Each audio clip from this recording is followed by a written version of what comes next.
い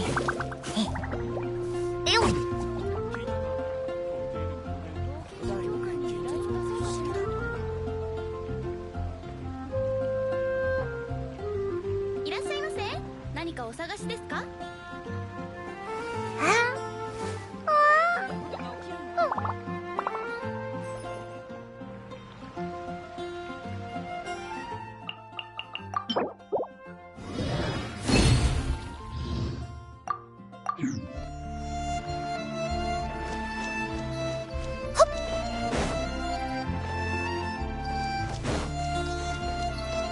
星と深淵を目指せ。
の宝石と呪法狙う。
荷物の中身は一体何なんだろう。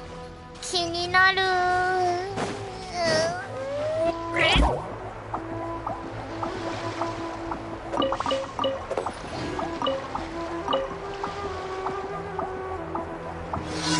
そこ。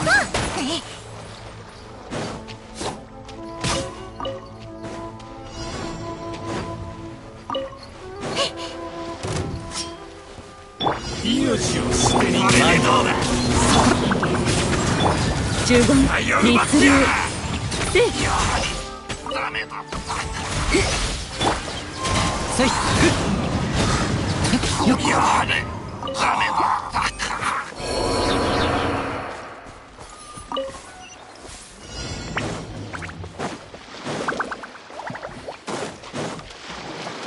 行こう。しっ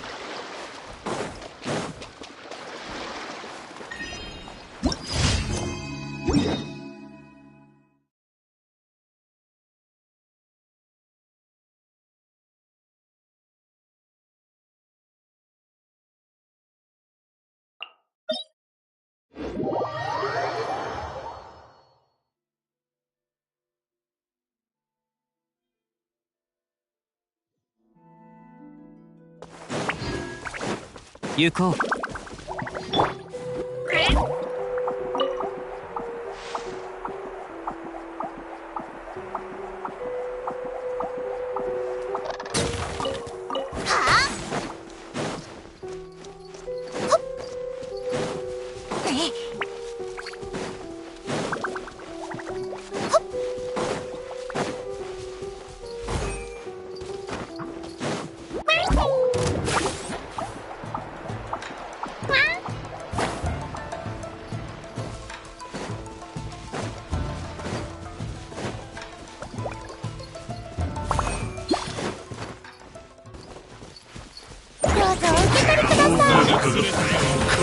もみちら散らまく惜しみ姿を残す直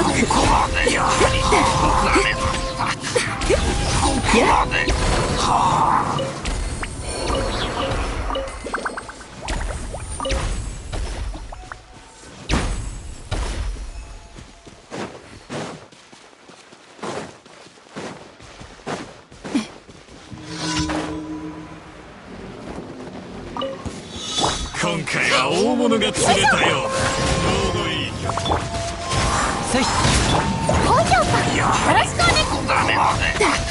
十言律流やはりダメだ。や来光意図美しきかな直前それ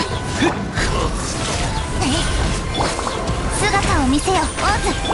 どうぞお受け取りください。にゃー。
罪の風の歌雲の行くごと引っかくぞ。呪言有限なる来店直呪言本評価よろしくお願い。夜の源源あほれ具現化せよ。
雲が借りなく時直呪言律令振動の権限直律令直どうぞお受け取りください。風よ黒き翼よ。律令呪言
断罪。風の向か雲の行くごとよいしょ。律令や有限なる来店呪言ショック呪言高評価よろしくお願いします。マイ夜の源源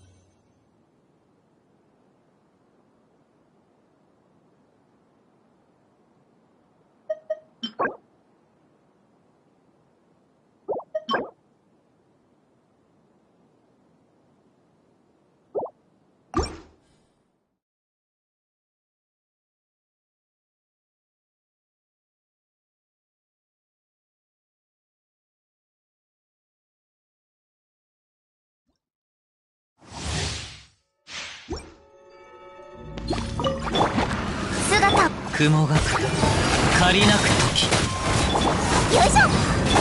律令や来光意と美しきかな直お荷物です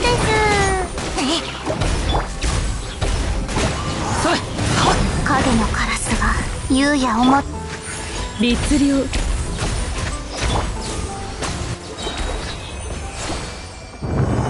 いざ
雲の行くごと。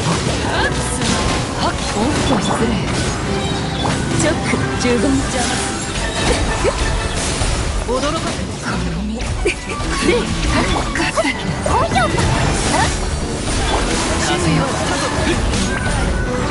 通信統一。私はまだやっ怪我したしまった。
行こう。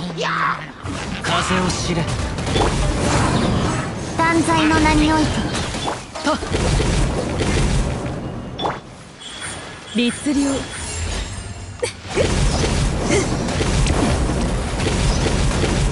やっはっはっそこだ夜の弦よいしょほっせほっはっし前それはっはっよっ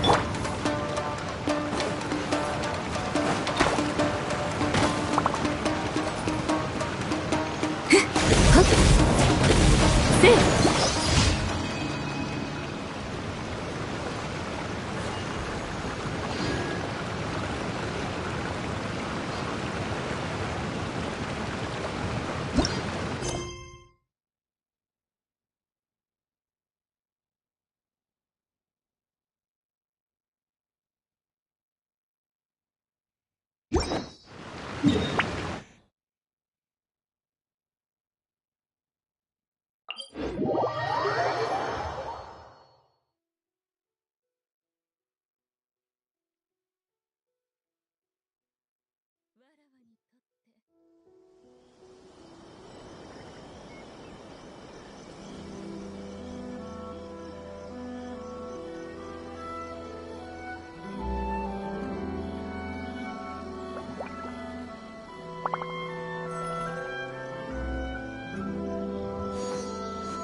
行こう。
行こう。それ。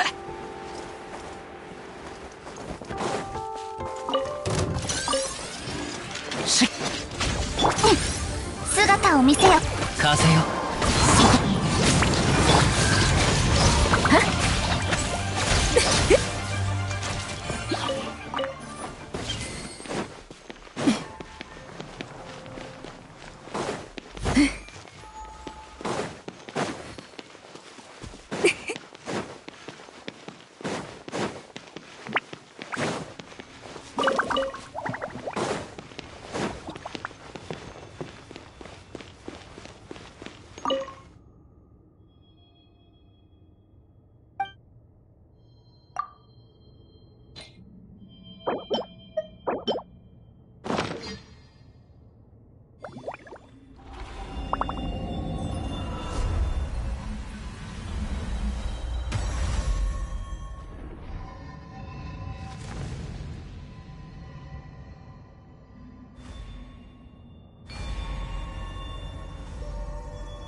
何か面白いものはあったか？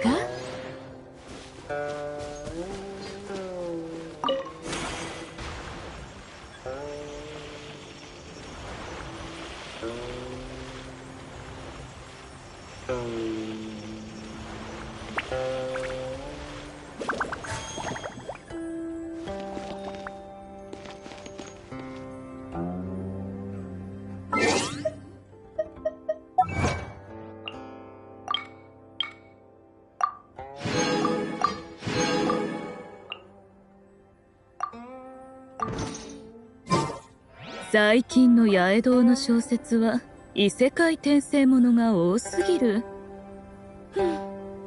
自分たちの世界がそんなにも不満なのじゃろうか。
呪言律令や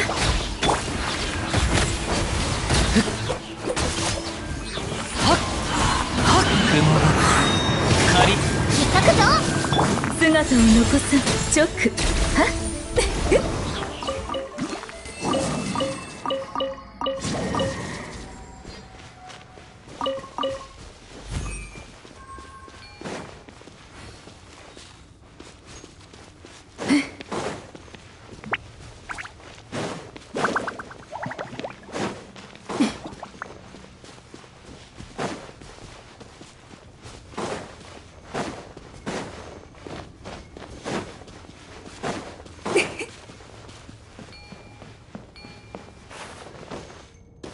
さて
大半の者の一生は紙に書いても数行にしかならず、そのほとんどが退屈な物語なんじゃ。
これだけとは。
箱の中入れるかな？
注文書。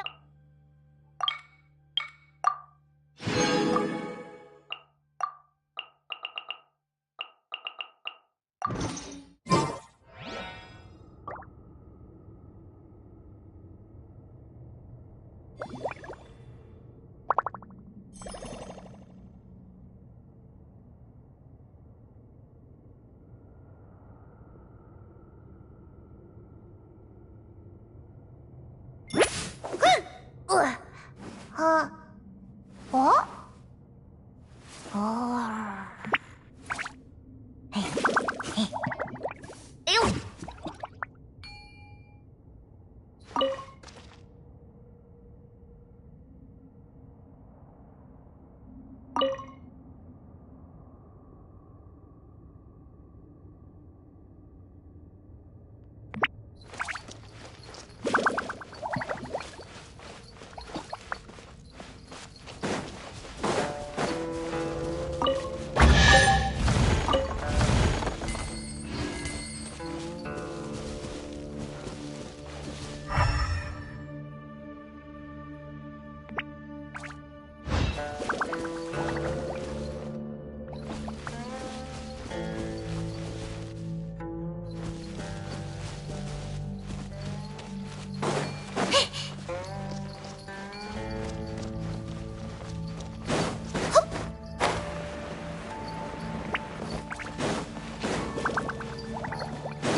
ここ最近いろんなところに行ったよな。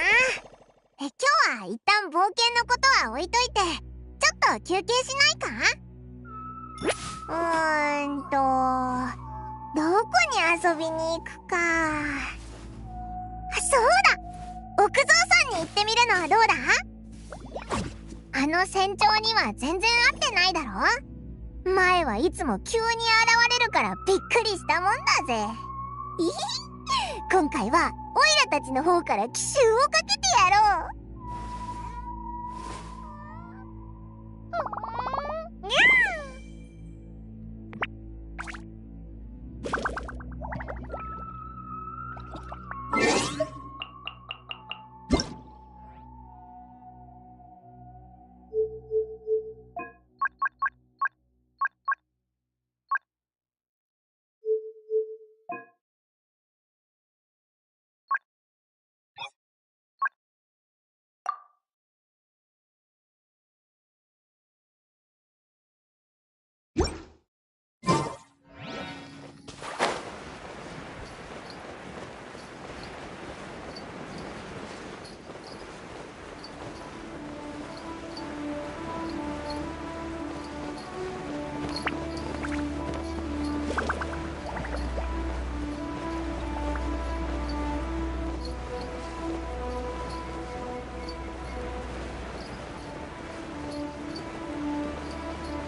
Here we are, right outside her place.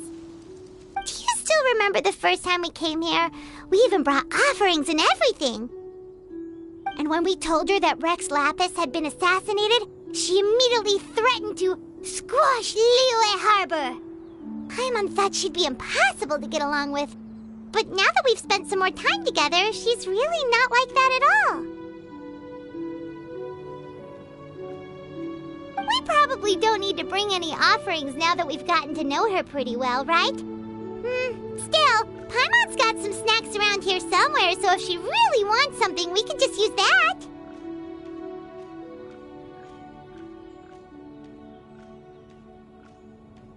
Huh? Traveler? Did something catch your eye? Whoa. What a pretty lady. Is she also here to visit Cloud Retainer?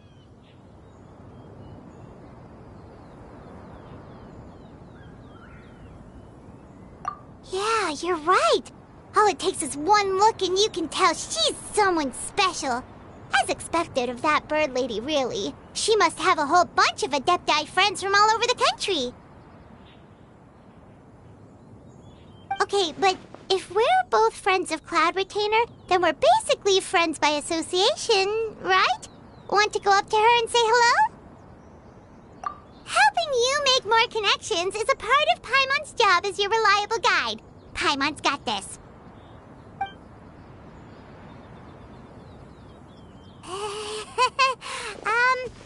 Hello?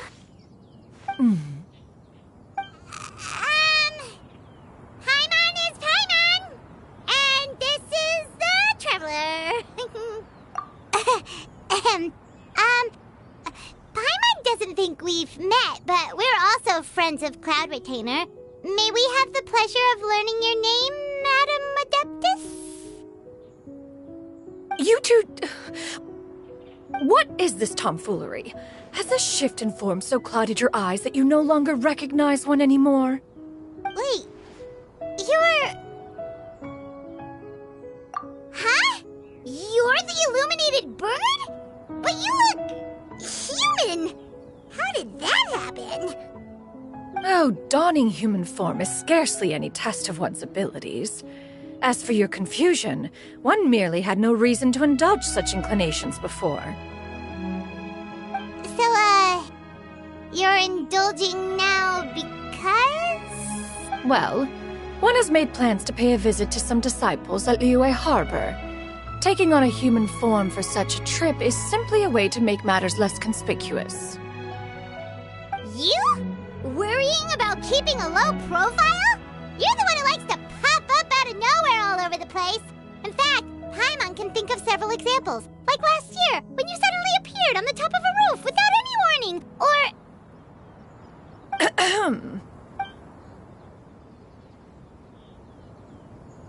Hey, didn't we agree not to bring that up unless she asked? Oh? So you have taken care to follow the proper rules of etiquette after all. Most commendable.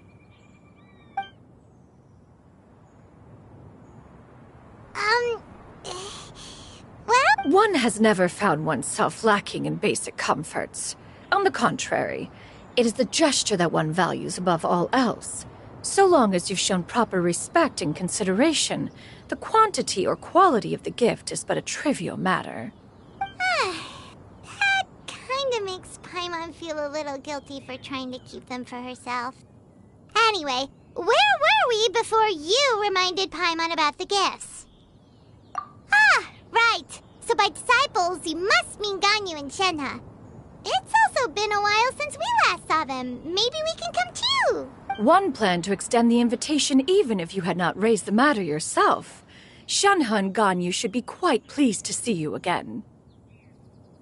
However, one would first inquire as to the reason behind your visit here. You have cause to seek one's company? Yeah, we just found ourselves missing you and wanted to see how you were doing. We were hoping you'd tell us one of your stories. Who knew we'd run into your human form while we were at it? Is that so? If there are no urgent matters at hand, then let us make haste for Liyue Harbor. Ganyu is likely still working at Yuehai Pavilion, so that shall be our first stop. Sounds great! Then let's all go to Liyue Harbor!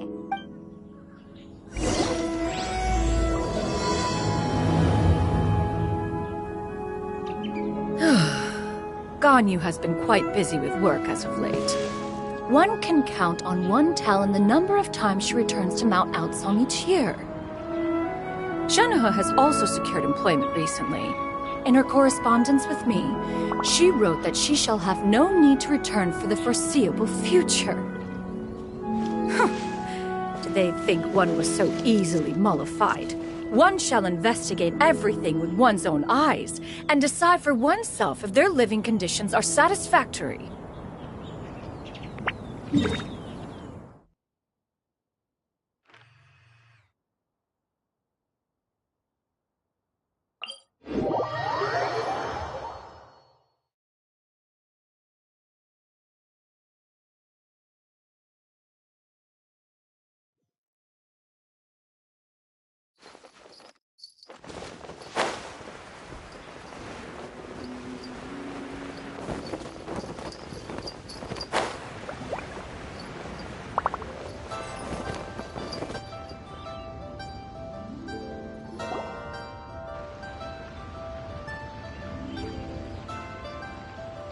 We're almost at Weihai Pavilion!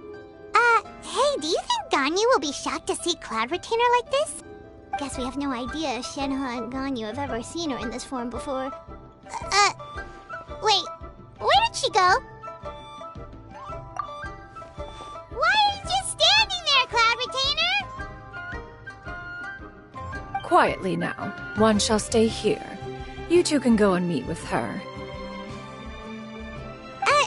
But why? Isn't it better if we all go together? If one were to proudly proclaim one's presence, Ganyu would surely profess herself otherwise unoccupied and drop everything to attend to one's visit. One does not wish to trouble her. Conversing vicariously via you two shall suffice. Do remember to inquire as to her recent well-being. Again, do not mention one's presence here.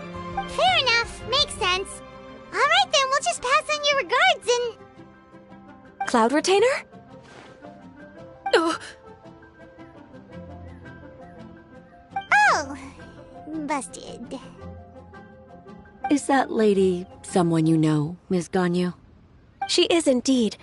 I'm sorry, Huixin, but could we delay the upcoming meeting for a little bit? I believe my schedule today is quite full. Oh, not to worry, Miss Ganyu. I'll make the necessary arrangements right away. Thank you, Huixin.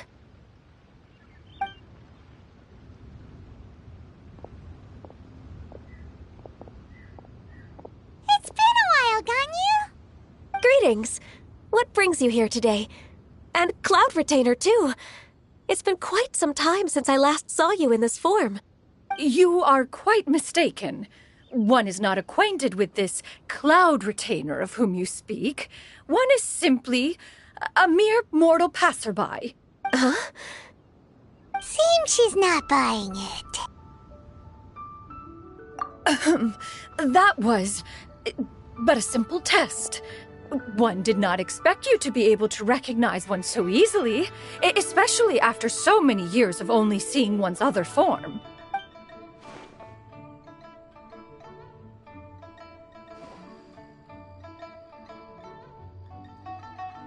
But recognizing you is, my responsibility as your disciple. An apt observation. One was simply passing by while attending to some important business. Wait, Paimon wasn't aware of any important... Cloud Retainer's right! We've still got something super important to do, so we can't stay here for too long today. Oh, is that so? But it's been so long since we last saw each other. One simply desired to see you and had no intention of interrupting your work. A quick conversation should suffice for today. A more involved reunion should wait until you find yourself less occupied. I understand. That should be fine. While one acknowledges the amount of work that you have to deal with every day, one must also remind you to rest. Though Adepti blood flows through your veins, excessive exhaustion will still cause grave harm to your body. It still makes one nostalgic to see you as you are now, respected and independent. When you were young, you oft begged one to cuddle you to sleep when you suffered from nightmares. Cloud Retainer! Stop! If you insist. We are running short on time regardless, so one will refrain from going into each and every story. Why don't you continue your conversation? One shall simply stand by and listen.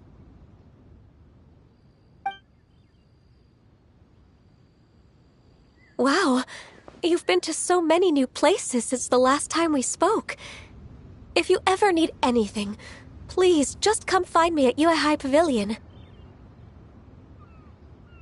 Also, forgive me for my presumptuousness, Cloud Retainer, but if you plan to continue appearing in this form, don't you think it'd be helpful to adopt a human name? A human name? Huh. You raise a valid point. Considering the sheer extent of one's renown, Cloud Retainer is surely too recognizable as a name. You really think so? Not that you're not famous or anything, but... You presume to know the extent of one's illustrious achievements. One would hardly think such a thing to be possible. Nevertheless, Ganyu's advice cannot be ignored. From this point on, when in public occasions, be sure to refer to one as Xianyun. Xianyun? I assume that's a reference to the full record of Pristine Pavilion. An Adeptus of years past would rise with the clouds and rest with the moon. They were enlightened and wise, free and unfettered. The writer referenced Master's name to describe her carefree and spontaneous nature.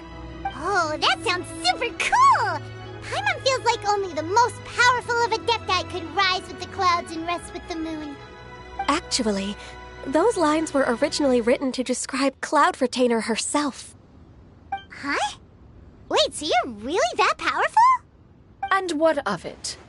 Did you truly take one to be nothing more than a bird of bigger than average size? Not exactly. To be fair, Cloud Retainer rarely speaks of her past accomplishments. The tales of her past can only be found in ancient texts. It is said that once, a long, long time ago, there was a severe drought in Liyue. Left with no choice, many people left their homes, while others spent day and night praying to the Adepti. Although I did not live through such tragedy, simply reading about it is enough to gain a visceral understanding of all the pain and desperation during that time. On top of the drought, a noxious gas also began to spread through the land. If not for Cloud Retainer's efforts, much of Liyue would be nothing more than a barren wasteland today. The books had this to say about what happened. Upon arrival, the Adeptus borrowed the wind to retain the clouds. Immediately, the clouds gathered together, and abundant rain burst forth from the heavens. Drought and plague were both driven away, and the people were saved.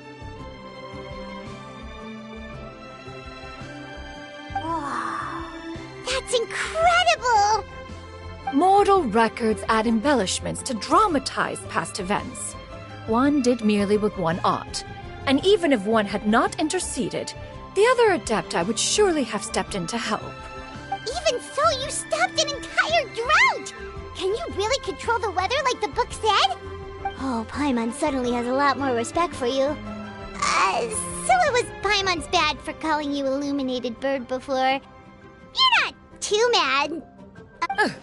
How laughable. A name is but a simple label we carry with us on our journey through the world. Why would one be offended by such a trivial matter? That's a relief.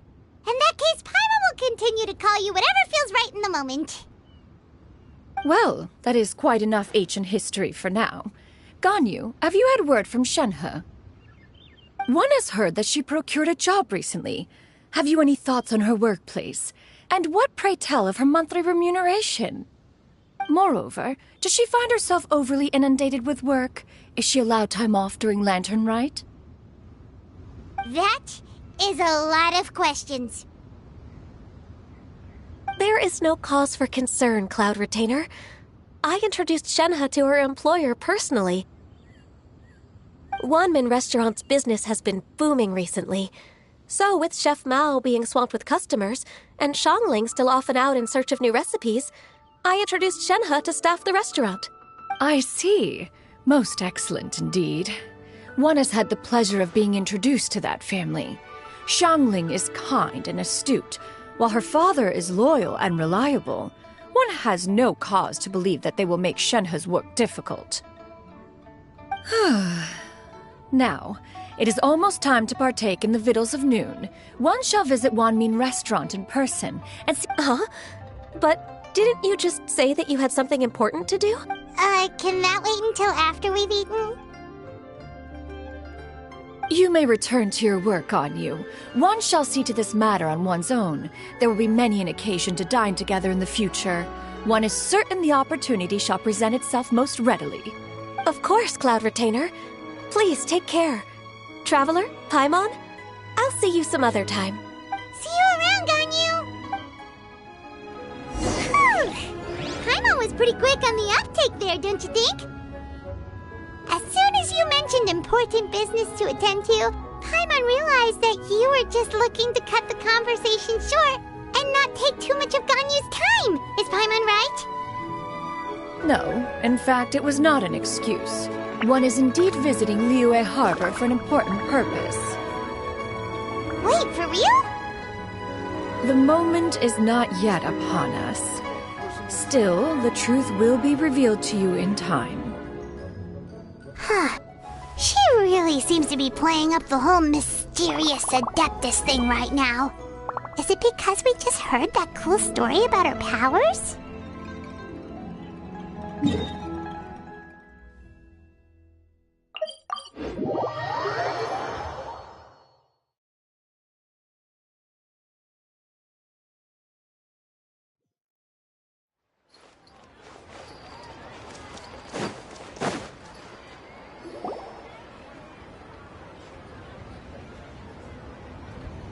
You get what I'm saying, right?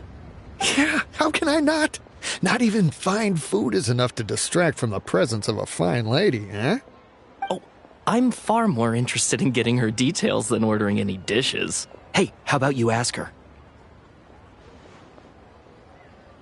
You do it!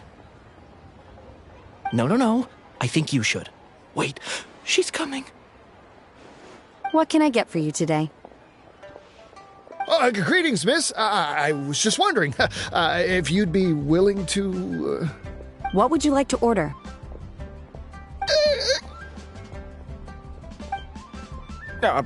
2 servings of Mora meat to go.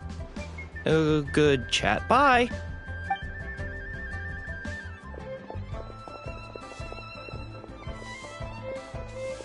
Shenhe!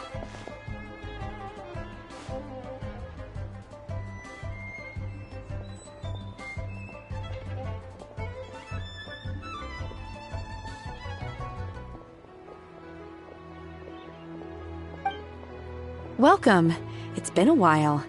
May I take your order? Don't welcome us as guests and greet us as old friends in the same line. It's weird. Mm-hmm. Oh, and this is? This is Miss Xianyun. Master? Huh? One does not recall ever revealing this form to you before. How were you able to ascertain one's true identity with such ease? I've trained and lived with Master for more than 10 years. I would recognize you no matter what form you take. You... Is something the matter, Master? Hardly. One simply learned of your employment from your letter and came to check on your well-being. And check out the great food, too! Indeed. It's almost lunchtime. My apologies. I'm still on the clock and can't talk for very long. Well, if it isn't the Traveler in Paimon, are you here for Shenhe? The lunch rush isn't in yet, Shenhe. So I've got things covered for now. Go ahead, sit down and enjoy some time with your friends. I'll let you know if things pick up. Thank you, Chef Mao.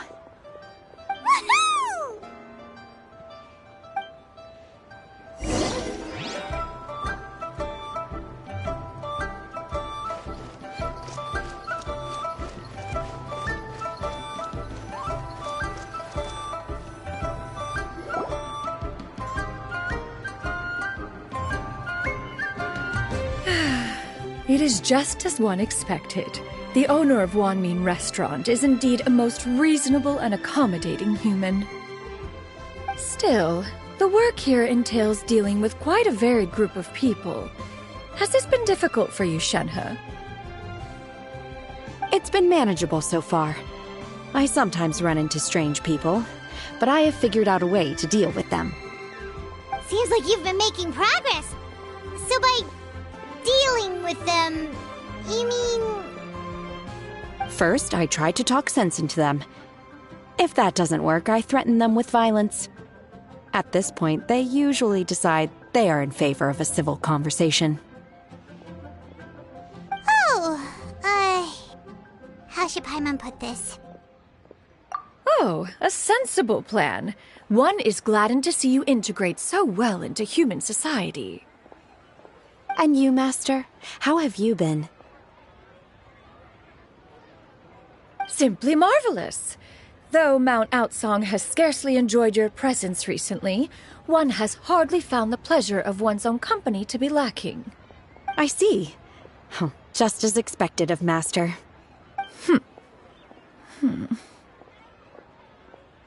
I have missed Master quite a bit too. Even though work has been busy lately, I've already had a conversation with Chef Mao about taking some time off soon to visit Master. Oh, you did? Do make note of such matters in your letters in the future. There's hardly a need to keep one in suspense. Whoa. Her mood shot up just like that.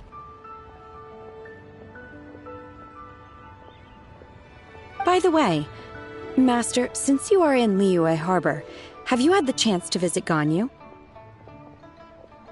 Indeed. She is similarly preoccupied with her work. There was time only to exchange a few simple pleasantries. Ganyu told us the story of Cloud Retainer's name. It was amazing. We never knew how powerful she was before. I see. In that case, allow me to also share a story about Master's past. Oh? Is that a problem, Master? I believe this to be a good topic of conversation. No, not a problem. One was simply caught off guard.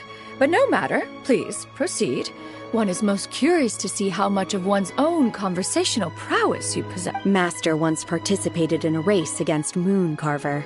After Mooncarver lost, he insisted that Master's ability to fly gave her a natural edge in such a contest. In response, Master agreed to forego flying in return for being able to use one of her devices in the race. Mooncarver accepted, only to find Master with a brand new device on the day of the contest. What kind of device was it? It was a mechanical vehicle made out of iron. What was it called again? Oh, an electro-powered bicycle? Oh, you refer to the bicyclical Thunder Flashmobile. One spent 49 days conceptualizing and crafting it. It need only be infused with adeptal energy, and it can cover thousands of miles in one day. Oh, it boggles the mind why Mooncarver ever supposed he might best me in a contest of locomotion. Though he sprinted with all his might, he could barely keep up. Alas, the one flaw of my mechanism lay in its weakness against mountainous terrain.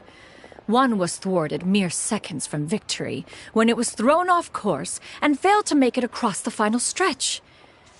Master, that was the end of that story. Is that so? With you gone, one has seldom felt the desire to call upon those old fossils for another contest. Have you been lonely, Master?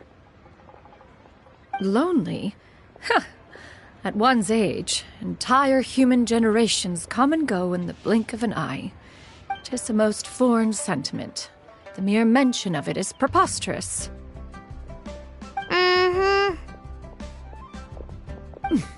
What is the reason for that look upon your face?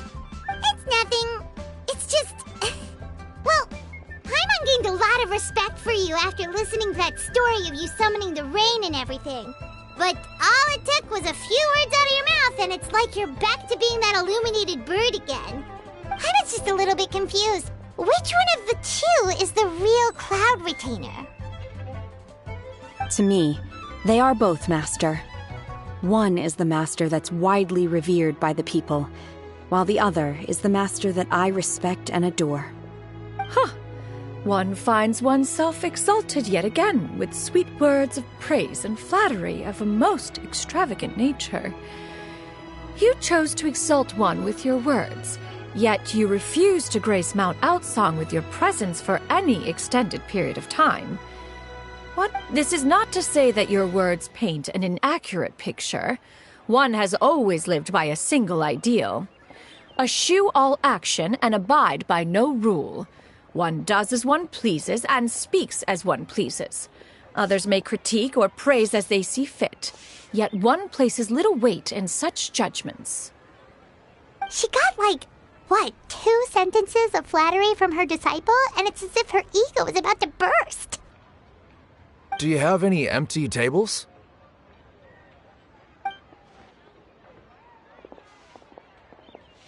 Hey there, could we get another fish stew? I'm hearing more guests come in. I should get back to work. All right, good luck with the lunchtime rush, Shenhe. I'll try my best.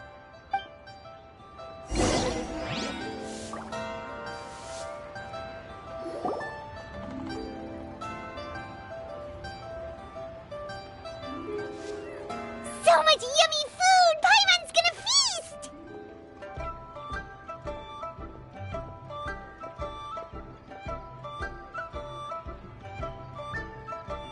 One is fond of all kinds of delicacies and delights in a multitude of flavors. The dishes here demonstrate no shortage of culinary skill. Their unique flavor profile has left one more than satisfied. In fact, one has been struck by quite the fit of inspiration. One has already begun to conceptualize the next generation of supreme cuisine machines. Everything's so tasty! A bit too hot at times, but still super tasty. I'm sorry, miss, but our tables are full.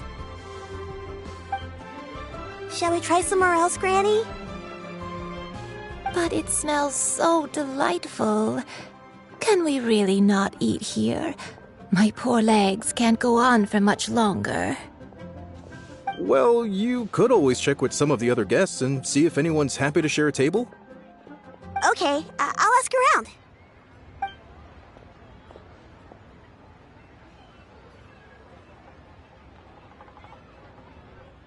Excuse me, would you mind letting us share a table with you? There are no empty tables left, so... Ah, well, Paimon doesn't mind. What about you guys? Great! Thanks so much. My name is Xianyun, and this is my granny, Yuendai. Granny? Yep. Is there something wrong with that? No, Paimon's just a bit surprised. She looks so young. Yeah, a lot of people compliment Granny on her youthful looks, but she's actually much older than she appears.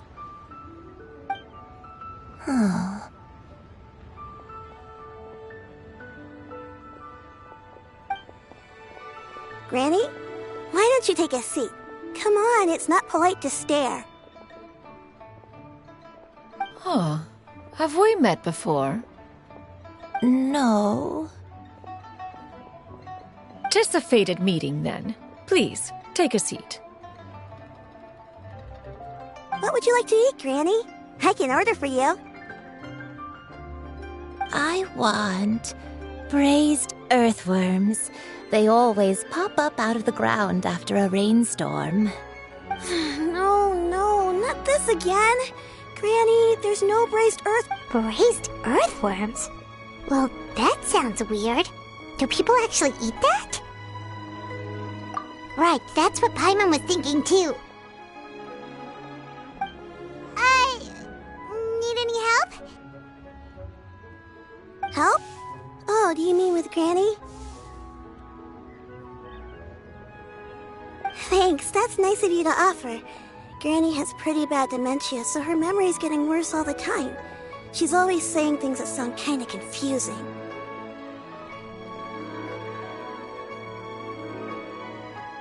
Actually, her memory's been bad ever since I was little. But it's gotten so bad lately that I even have to remind her who I am every morning. They died young. It's just me and Granny now. Oh, but it's okay. Don't feel bad. Granny loves me a lot, and I love her a lot too. Sure, it's hard at times, but you just gotta make the best of the life you've got. Wow, you're really tough for your age, kid. You're too kind. And me? Oh, what about me? You're tough too, Granny. Plus, you're really gentle, and you're always there for me. Yes, and it's hardly as if I forget everything. I still remember the important things. Wait, what was that really important thing again? Ah, I remember now. It was a dream. I had a dream where everything was dark. Someone was standing... Huh? That sounds super important. But how come you've never told me about it before? It was just a dream, so I forgot about it. But I'm in a good mood now, and you know, I believe I've had this dream a great many times. But just how many times have I had it? Now that I do not remember. Wait, so you have a reoccurring dream where someone's talking to you? That sounds spooky. Does that mean you're possessed? Unlikely. Her eyes are clear and her breathing remains calm and level. One sees no signs of possession. Are you sure? Who do you take me for? Is one not an adept? Am I not an expert? You're right. Paimon almost forgot you're the expert. In that case, do you still remember what the person in your dreams looked like, Granny? Not anymore. Although, I have a sense that she looked rather like me. But not as I am now. My younger self. A younger version of Granny? This is just getting weirder and weirder. What is going on here? As one said, fate must have brought us together. You may leave the situation to me. Are you sure? So, what are your names? Paimon's Paimon. Just Xianyun is fine. Thank you all so much for offering to help. But first, I'm sorry for asking, but, how do you want us to pay you back? Oh, we don't need any payment for this. Thank you so much. You're welcome. But Miss Xianyun, what exactly can we do to help out this Granny? All we have to go off is that dream. Where do we start? That is elementary. Since her dreams portray her younger self, then we shall retrace the steps of her youth. Once we have revisited those places, her memories will likely return. Sounds like a plan. So, Granny, do you remember which places you went to when you were young? Why, of course I do.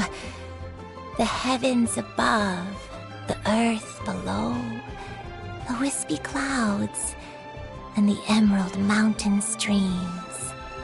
Okay, taking that as a no. I might have an idea. Once, when I was really little, my dad told me that Granny used to be a martial artist heroine who saved loads of people from a disaster. If it's true, then maybe they wrote about it in the history books or something. A martial arts heroine? Oh! Shincho knows tons about Liyue's chivalric traditions. If anyone knows... Are you leaving already? But I'm still hungry. I'll go order some food, Granny. If there's nothing on the menu you especially want, I'll just get a few different things. It seems we must part ways for now. The Traveler and Paimon are bound for the Feiyun Commerce Guild, while Yuendai and Shuyu shall remain here and partake of their lunch. As for myself, I have matters to discuss with Streetward Rambler. Streetward Rambler? Oh, you mean Madam Ping! Precisely. Let us meet at Yujing Terrace once you are ready.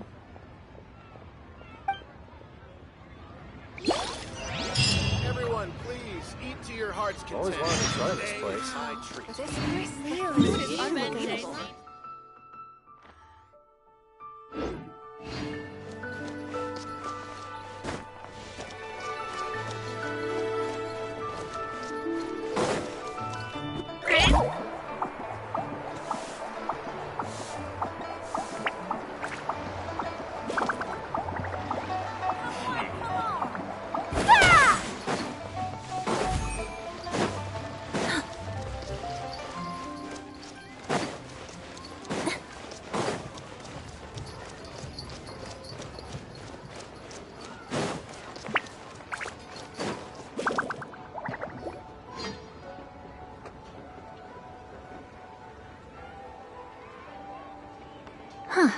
It's you two. What brings you here? Shincho! Great, we found you! We wanted to ask you about something.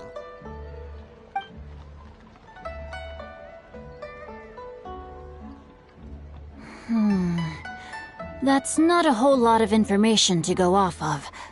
I don't know if I can say for sure. I can't pinpoint her identity from your description alone. But considering her age, I am reminded of a nameless heroine who's been featured in various chivalric novels. Nameless heroine? That's right. The novels often speak of a great drought from 50 years ago. As the people suffered, a nameless heroine appeared and began to clear away evil spirits and bandit camps. The people idolized her, but never learned her name. All they knew was that she always acted alone. Later, though, she supposedly fell in love with a similarly noble-minded exorcist from Mount Tianheng. They were well matched in more ways than one, often fighting together as a fearsome duo of otherworldly strength. After the drought ended, the heroine and the exorcist left the public eye and began living a reclusive life in the mountains. The way this nameless heroine faded from fame into obscurity later in life is not too dissimilar from Miss Yuendai. I hope that's somewhat helpful. Thanks a lot, Shincho. We knew it'd be worth talking to you. It's nothing at all. Just something I came across while reading. I did do a bit of extra research on her story, but it was just out of personal curiosity. Well, Paimon still thinks that's super cool. Oh, wait, Shincho, if you've read up on her, do you know of any places often associated with her? Let me think. In the novels, the nameless heroine always appeared near one of three places: Wangshu Inn, the area just north of Jueyun Karst, and Qingyun Peak. Perhaps the real-life heroine who inspired the character was also often seen near those three places. That would explain why those locations appear in the various novels written about her. You're welcome. To be honest, I found some parts of the story confusing when I first came across it. If Miss Yuendai was indeed the original inspiration for the character, she may just be able to help me put the pieces together. It's rare for a chivalric hero to fade into obscurity during their lifetime, even after retiring from the public eye. But no one ever saw or heard from the nameless heroine again. There were even rumors that she became extremely ill.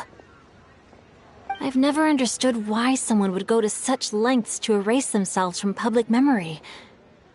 It's almost as if she was trying to hide from something. There's probably far more to the story than what's been written. We'll be sure to tell you if we manage to uncover the truth. That's a deal. Perhaps, behind the truth of it all, there lies a story more fantastical than any work of fiction. Paimon feels like we just learned so much from Xingqiu. A drought, a nameless heroine, a life of seclusion. Wait, why does the story sound super familiar? Oh, right! There's a drought in this story, too! Xingqiu, are droughts super common in Liyue or something? Well, they used to be.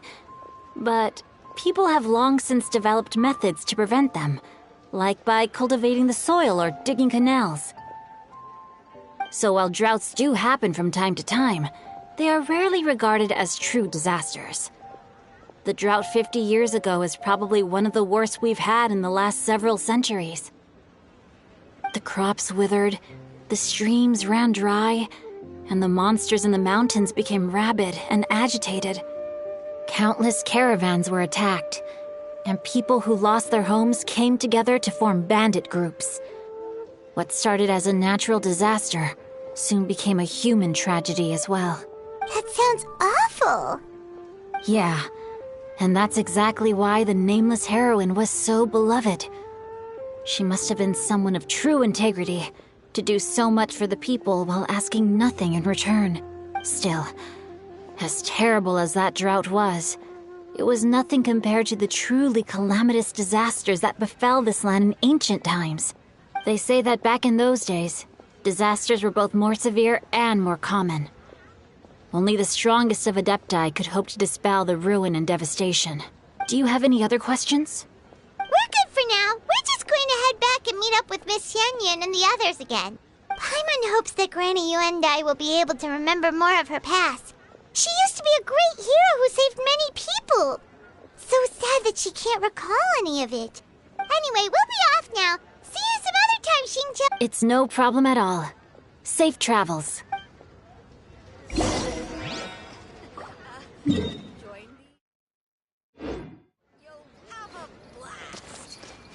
I can't wait to see my adorable daughter.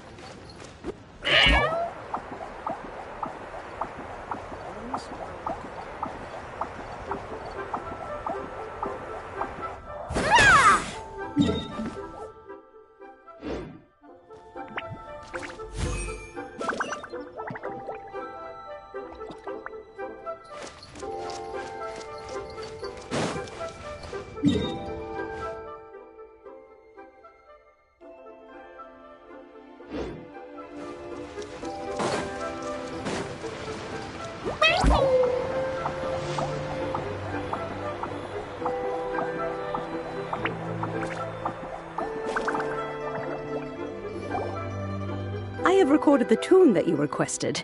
I hope it will be of help to you. Oh, thank you. Straight word, Ping. What has amused you so? Oh, it's no serious matter. I was just reminiscing about the last time I saw you in this form. Time has wrought such change in this world, and yet you appear just the same as ever. Time has little bearing on one's existence, nor has one keenly felt its effects whilst dwelling at Mount Outsong. Nevertheless, Ping, one would like to seek your counsel on a personal matter. Oh, why so formal all of a sudden? I must say, you're making me a little nervous. What is it? Well, the inquiry is as such. Approximately how much more would one need to afford a comfortable life in the harbor? It does not require as much as you may think. Still, do you mean that... Cloud Retainer, Madam Ping! What are you two talking about? Nothing save for some trivial matters. have you unearthed any useful details? Shinjo has a theory, but let's save it for when Chuyu and Miss Yundai have joined up with us again.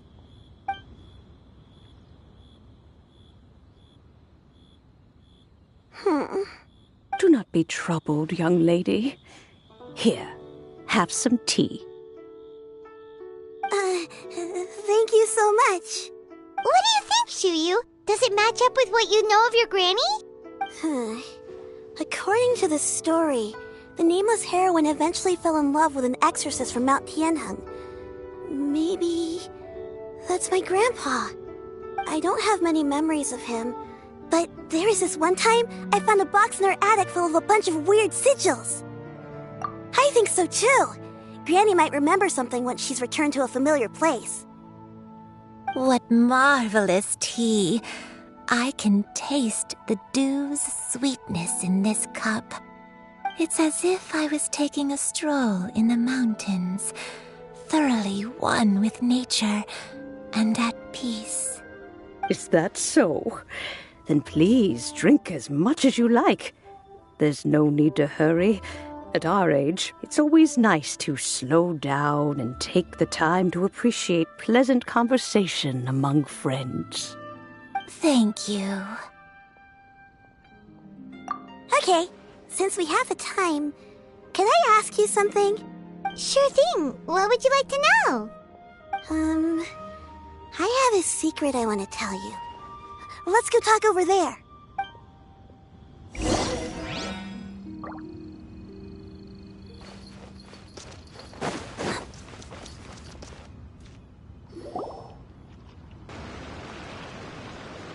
What's wrong, Chuyu? Well, I've been kind of meaning to ask ever since we started talking in the restaurant, but are you guys all adepti in disguise? Oh! About that. Well, you guys just seem super special. Plus, I think I might have heard Miss Xianyun call herself an adeptus. Oh, must have been a slip of the tongue. Xianyun, since you were the one who, misspoke, maybe you can explain to Chuyu here what you really meant by that.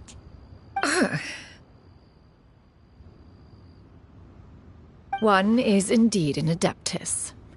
Is that of some concern to you? Huh? I knew it. Well, one time when I was a little kid, I saw a pure white illuminated crane. I had this super high fever, and Granny wasn't around. I was feeling all icky and gross. But then this snowy white crane flew down from the sky.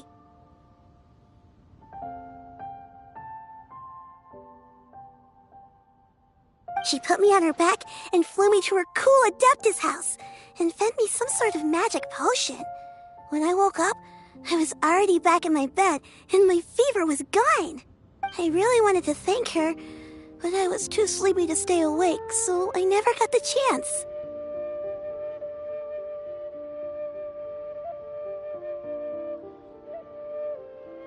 So, I just kind of wanted to ask if maybe any of you have ever met an Adeptus like that? A pure white illuminated crane? The only two we've ever met are blue and white and black and brown. Have you ever met one that's pure white, Clavertina?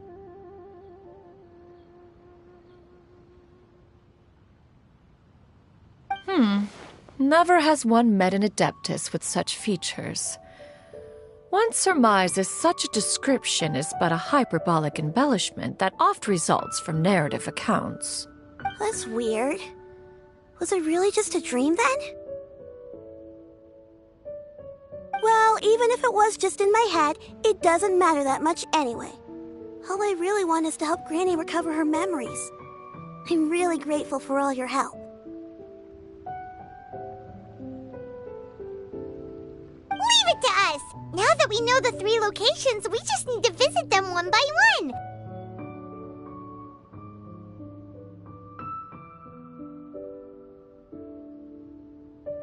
Let's go to Wangshu Inn first! Okay, I'll go get Granny.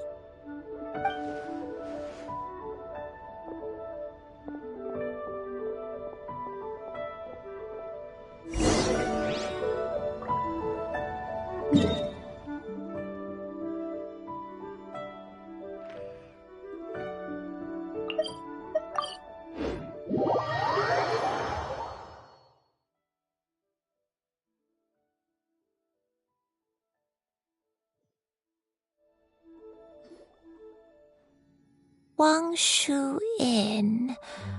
Wangshu Inn.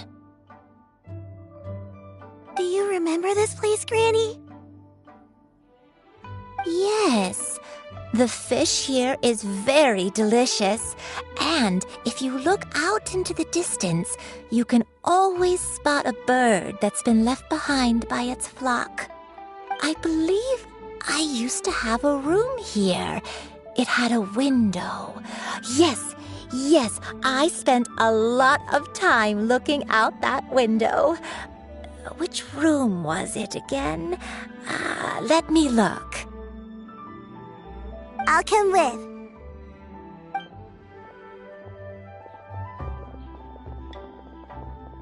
Paimon's still having some trouble understanding what she's talking about, but if she's so familiar with this place, that must mean she lived here, right? Wait, huh? Whoa! Shao! What are you doing here all of a sudden? You scared the living daylights out of Paimon!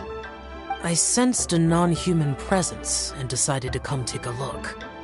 If you're here, then there's likely no trouble afoot. I suppose there's no cause for concern. It's been a while, Cloud Retainer.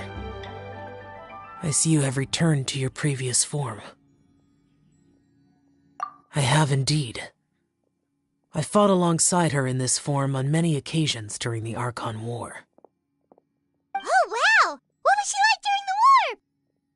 Oh, wait, let Paimon take a guess. Was it anything like this? Behold, the glory of one's newest invention, the Bang Bang Continuous Fire Mechanism. Hands up and surrender, or be prepared to face the full might of the Adepti.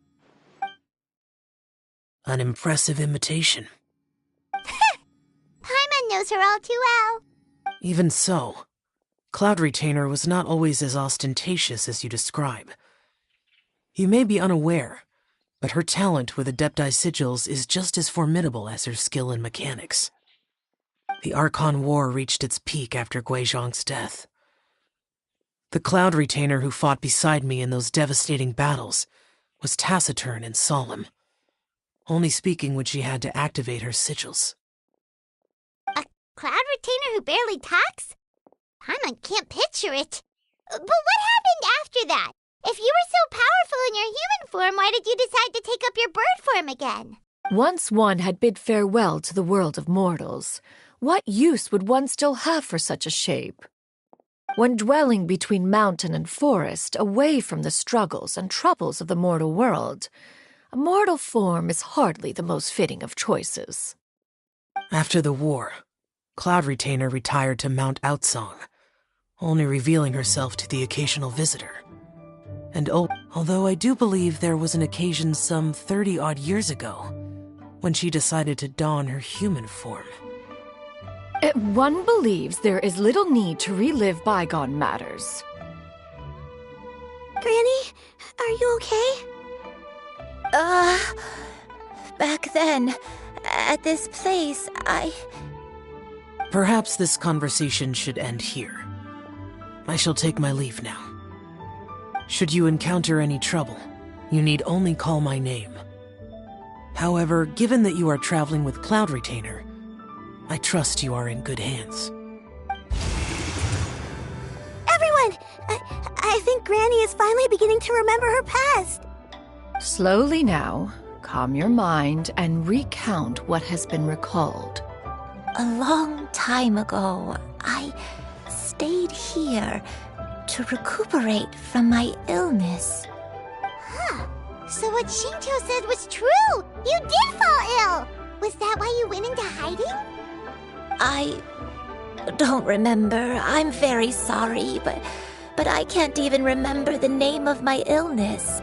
The only thing I can remember is that it took a great toll on me, and there was no cure for it. I was confined to my room in Wangshu Inn, where I spent many days unconscious. I'd come to every once in a while and stare at the migrating birds outside the window. It was a solemn sight. One day I met a traveling merchant. Upon hearing of my illness, he sold me a bottle of soul-revitalizing tea pills. He told me that the pills were concocted using Adepti blood and could be used to alleviate my symptoms. Sure enough, I made a full recovery. My illness remained dormant for several decades after that. Wait, but if your illness remained dormant for several decades, are you saying that what you're going through now is just a relapse of what happened all those years ago? And it was all thanks to the pills that you managed to keep the symptoms in check?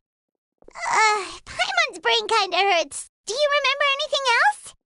I'm sorry, I don't. Oh, if only I wasn't so useless. Hey, you're not useless. You've done so much for me. Watched me grow up. Raised me. How could you say that about yourself? Oh, fret not, dear child. Granny was just a bit frustrated. That's all. The recovery of a person's memories is a gradual process. Finding pieces of one's past is always superior to not finding anything at all. Let us make haste to the next location. Next location. Next location. Oh, why don't we go to the area north of Dwayun Karst next? There isn't really a landmark there, so where should we start? Oh, Paimon's got it. Let's check out the houses in the area first. After all, if she was there for any length of time, then she would have stayed somewhere, right? Oh, Paimon's really got her thinking cap on today. At this rate, we'll recover all of Granny Wendai's memories in no time.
I don't remember this place at all. I don't think I've ever been here before. Still, I was thinking, this place feels perfect for a game of hide and seek. Huh? Why a game of hide and seek? I'm not sure. Maybe it's because I used to play that game a lot with Shuyu when she was younger. I don't remember playing it that much. Are you sure about that, Granny? We only played a few times, and we stopped once we realized I was no good at the whole seeking part. Ah, is that so? Then I must be mistaken. Not here then. Let's try somewhere else.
place.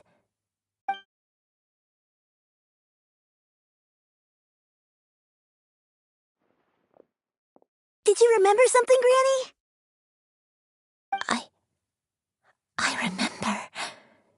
Xianyun, this is where your father was born. It was a moonless night. I had been injured, so your grandpa was supporting me. We fled together with some being in the fog behind us in hot pursuit.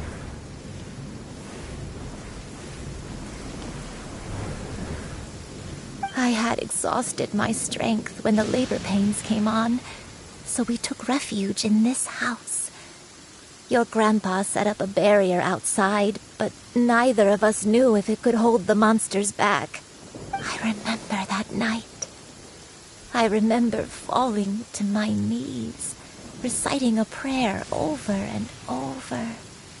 I alone am the source of this sin.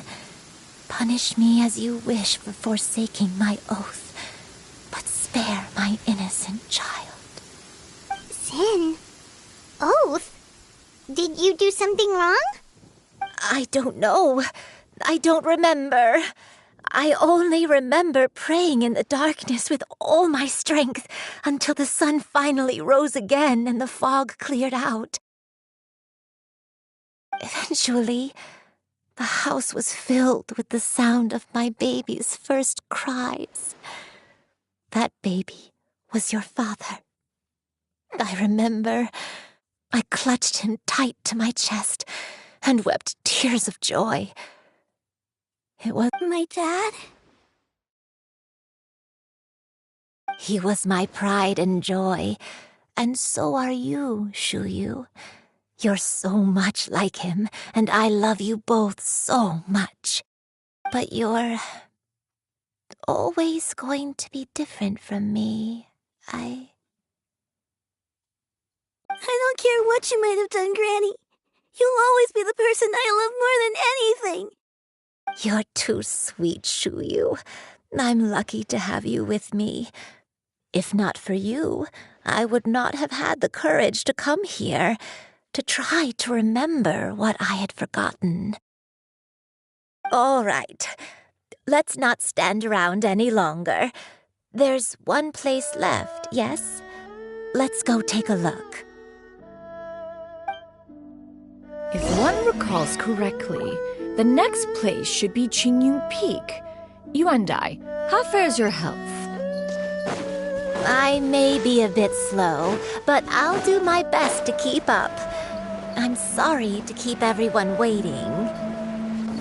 Climb on. I shall carry you to the top. Oh, such...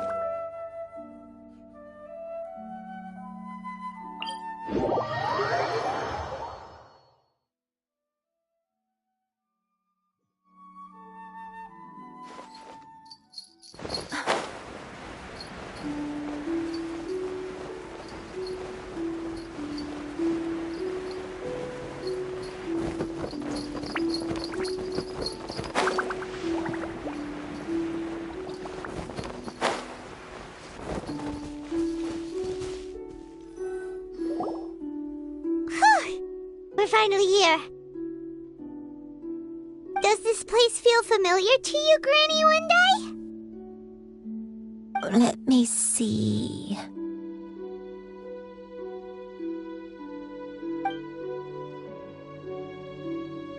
How strange. Have I lived here before?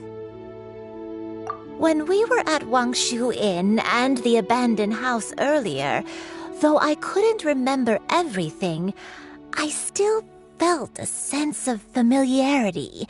I could easily picture myself in those places. But here, I don't have that feeling. Perhaps I did come here in the past, but it just didn't leave a strong impression on me. But did the stories get it wrong then? Yeah, that's true. But they're also the only thing we have to go off of.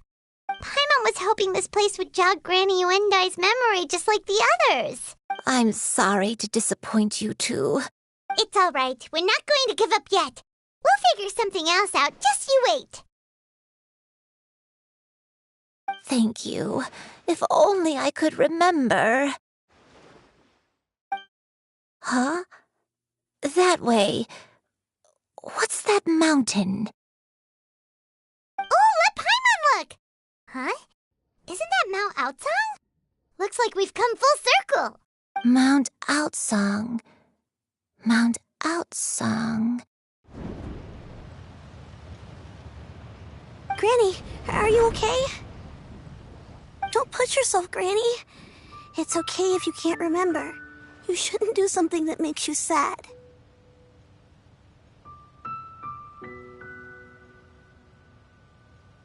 Mount Outsong, What am I really? Mount Outsong holds some familiarity to you? It does, but I can't go back. Are you feeling unwell? My head, it feels all heavy and dizzy. What is wrong with me? Cloud, Miss Xianyun, is there anything you can do? Let us go to Mount Outsong. But... Fret not, all will be well. You and I, you have already given more than enough to the pursuit of this endeavor. You may leave the rest to me. I've prepared something that can aid you in suppressing the fear in your heart and restoring your lost memories. It currently resides at Mount Outsong. Wait, really? When did you do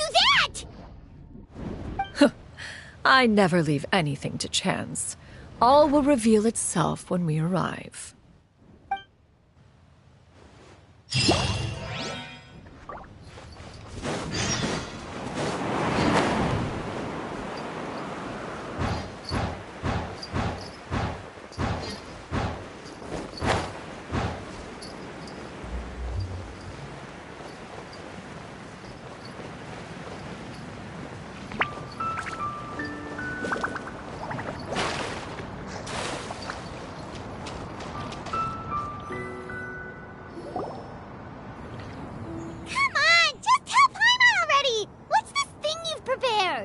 Here, this is it.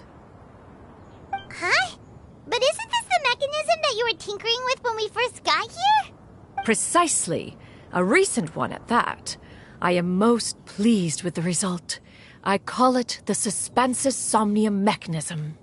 It periodically releases a soft breeze, which when paired with a gentle adeptal tune, can help the listener subconsciously relax and even enter a semi-hypnotic state. Soothing agitation and anxiety, relieving exhaustion and insomnia, its potential uses are numerous indeed. Whoa, what a cool gadget! But if you had it all along, why did you keep it to yourself until just now? We could have come to Mount Outsong right off the bat and saved time on a lot of floating. How preposterous. Had Yuendai not recalled much of her past through her own efforts, we Adepti can only help those who first resolve to help themselves. Had she lacked such determination and strength of character... Paimon thinks she gets it now. Hey, what's that other thing? As previously mentioned, a gentle adeptal tune is required to take full advantage of the mechanism. One secured such a tune from Streetward Rambler. Only with her melodies can the mechanism reach its peak power. Whoa, Paimon can feel what you mean. Paimon's body feels light as a feather. It's as if she's lying down on a warm patch of grass after a super satisfying meal. And you, Yuendai, is the mechanism helping you to relax?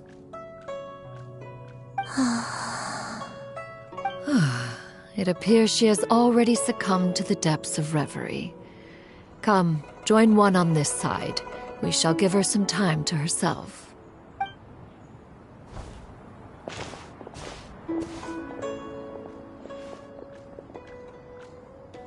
The drought is over. But why do you look like you want to cry? The potion. It's nearly run its course. I've never regretted meeting you. Not even for a second. Please. Please, no.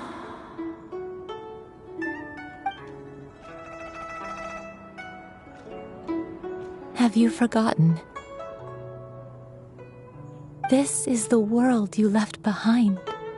One of gentle breeze and morning dew, perfectly straddled betwixt the realms of heaven and earth. This is your home. This is where you belong. You should have never left. The you of the past, the me from not that long ago.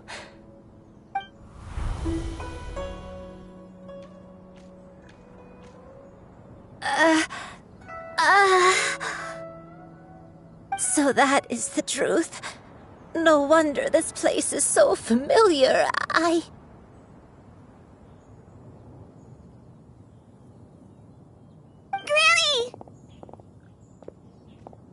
Granny, are you okay? Cloud Retainer. Your memories have returned? Wait, did you just call her by her full name? Does that mean you already knew each other? Yes, I now remember everything. Granny, please don't cry. I'm here. I'm here. Oh, don't worry, my dear child. Granny is fine. I'm so sorry, everyone. You've gone to so much trouble on my behalf. It's all come back to me now. The most important thing that I had forgotten. One can sense the guilt that now plagues your conscience. Reclaiming a truth long buried is sure to come with a myriad of complex emotions. No, it's okay. Now that I've remembered, I must face my memories head on. Shuyu, everyone, I cannot thank you enough for all your help. I'm ready to tell you my story, if you're willing to listen. Please, Granny, don't force yourself. What happened in the past doesn't matter. I love you more than anything. Nothing you say can change that. I know, dear child. My feelings for you are exactly the same. It is for this reason that you deserve to know the truth. Some time ago, I made a terrible mistake. One for which I could never atone. Is this the sin that you mentioned in Xianyun Karst? What happened? I am, in truth, not a human being. My real form, one that I held for centuries, I spent many, many years living on Mount Outsong, bathing in the soft breeze and drinking the sweet dew of the mountains. At some point, I somehow gained wisdom and sentience. The Lord of the Mountain, Cloud Retainer, became aware of my existence and began to share many stories with me. She even passed on the secret of cultivation to me. Though she never took me on as a formal disciple, I always saw her as my master. Whenever she took out her tools to work on mechanisms or new inventions, I would also stand next to her and watch. I even contemplated completing my training and becoming an adeptus in my own right. I followed her teachings, and time gradually passed us by. 50 years ago? That's right. Master regaled me with many stories of her past deeds. From them, I learned how she had saved people from a similar crisis in the past. She was the one I looked up to the most. More than anything, I dreamt of becoming an adeptus like her. I wanted to travel the land like she had, relieving suffering wherever I went. But I was still far from being a real adeptus. I possessed no ability to take on human form and fit in with the crowd. Once she learned of my desires, Master prepared a special dose of human mimicry potion for me. She warned me that the potion's effects would only last 10 years, and if I were to fail to return to my original form at the end of that time, I would forever forget my past as a crane and become something neither human, beast, nor adeptus. Oh no. So that was the source of your dementia all along. Was it because of Grandpa? Indeed, I fell in love. Though he was human, he had spent his entire life training on Mount Tianheng. When we met, it was not only my first foray into the world below, but although clumsy and impulsive as he was, you'd think he was the real strange bird among the two of us. But still, just like me, he cared deeply about the world and wanted, more than anything, to cleanse it of all pain. I could not help but fall for him. But my time continued to tick away. Those 10 years passed by in a flash. Yet I did not want to leave his side, so Oh no, I committed an offense.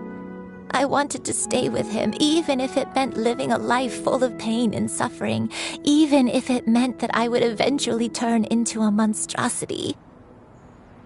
I knew I had betrayed Master's hopes, but I was too ashamed to face her. So I wrote her a long letter instead and asked someone to leave it outside her abode. I was convinced that she would not support my decision, and I lacked the courage to speak to her face to face. In my shame, I fled and tried to hide from the world, such that no one would be able to find me again. But that was only the beginning of my troubles. I began to suffer from a strange illness. My memories became hazy and confused, and I could no longer keep myself awake. I understood that my pain was caused by my refusal to return to the life I was fated to lead. Along with my memories as a crane, I soon forgot the true cause of my suffering as well. I knew only that I had committed a sin. All I could do was pray for forgiveness, even if I had long forgotten what needed to be forgiven. Looking back, I was beyond lucky to have come across that traveling merchant at Wangshu Inn. It was such a fortunate coincidence that we were there at the same time. If it weren't for those soul-revitalizing tea pills, I probably would have... Granny! What's wrong? Coincidence? Why did I ever think it was a coincidence? Tea pills concocted using the blood of an adeptus? No, it couldn't be. Master, don't tell me. Back then, that merchant was actually... Human custom would dictate the conferral of gifts to be in order when one's progeny is wedded, would it not? Consider the pills a symbol of one's best wishes. So when I tried to conceal my name and mistakes from the world and hide myself away in perpetuity, the only person I managed to deceive was myself. You knew where I was all along. One still remembers when you were but a fledgling. You possessed a certain fondness for a particular game. You would hide yourself among a group of wild cranes and ask one to pick you out from among the flock. One found you with such ease every time. 'Tis a truth most evident. One always recognizes one's own, no matter what form they may take. Wait! Paimon's confused! So, Cloud Retainer, you found Yuendai again? But how? When? And what happened after that? Perhaps it is now time for one to recount the rest of the tale.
One was furious upon receiving your letter. Seized with anger, one set out to bring you to your senses.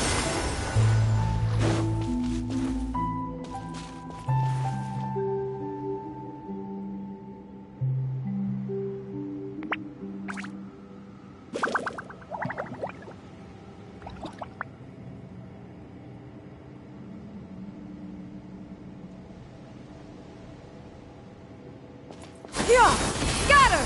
Skyward!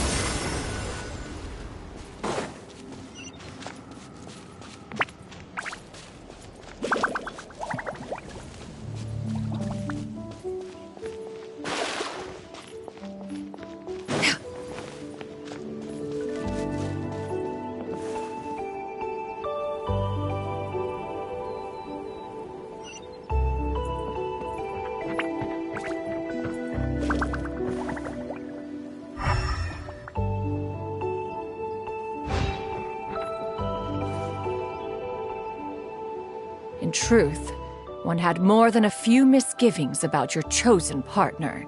As an exorcist, his talent was lacking. One could hardly say his skill with sigils was any better. But soon, one came to appreciate the devotion he bestowed upon you during your illness. He never uttered a complaint and rarely left your side. Unwilling to begrudge someone of such character, one decided to overlook his aforementioned deficiencies. Wishing to grant you a life without regrets, one gathered many divine ingredients and used one's own blood to create a form of medicine. Though imperfect, it managed to suppress the more dire effects of your illness. As for how to deliver the medicine, after much contemplation, one eventually decided to perform the deed oneself. One took great care to alter one's features and select the appropriate attire. Only after meticulous scrutiny did one finally set out for Wangshu Inn. As one expected, you were most ignorant of one's true identity. You showed not even the slightest inkling of recognition. One was quite torn. Should one have celebrated the success of one's disguise, or...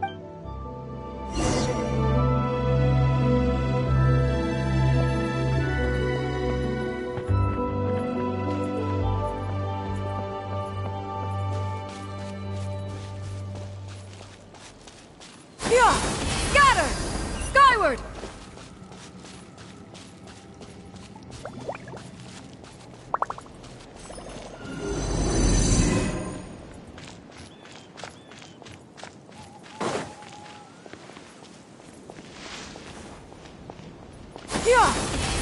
Nevertheless, one would speak to you about another matter, if you are amenable. Even considering your loss of memory, one was simply flabbergasted that you could so easily forget the consequences of consuming medicine infused with adeptal blood. Its proclivity to attract monsters is hardly that complicated of a concept to remember. To think that you tried to travel while weak from sickness and heavy with child. Had one not intervened to clear the fog, all of you would have been lost during the night.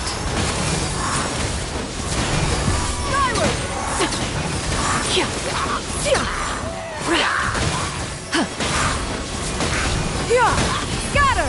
Skyward! Stray clouds converge!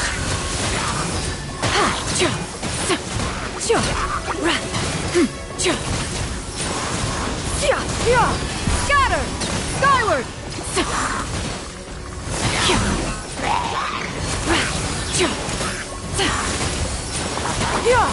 Scatter! Skyward! Seize the skies!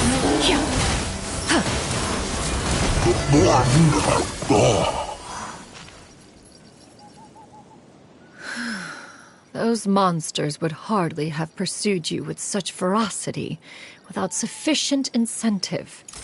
They were likely incited by the presence of godly remains.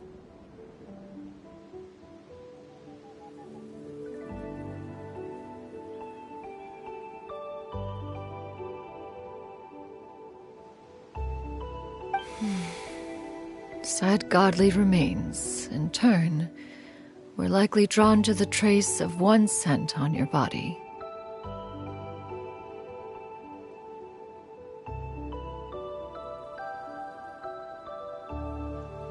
One was, after all, an active participant in the Archon War. Some of the gods were likely shattered by contraptions of one's very making.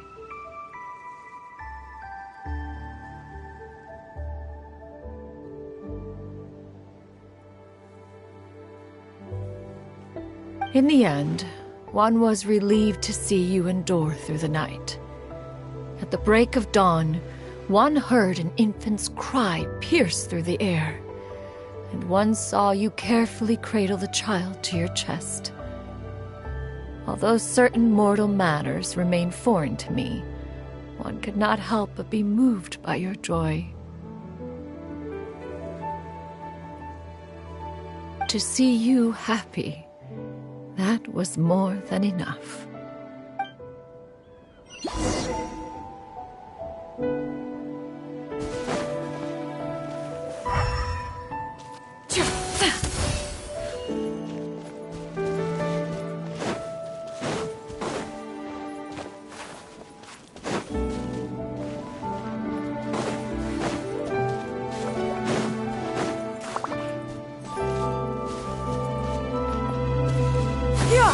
Scatter!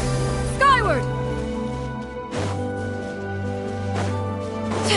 Now you should have a complete understanding of the events. Wait! But if that's true, then the crane who took care of me when I was sick must also be... Ah, one had almost neglected to recount the absurdities of that tale.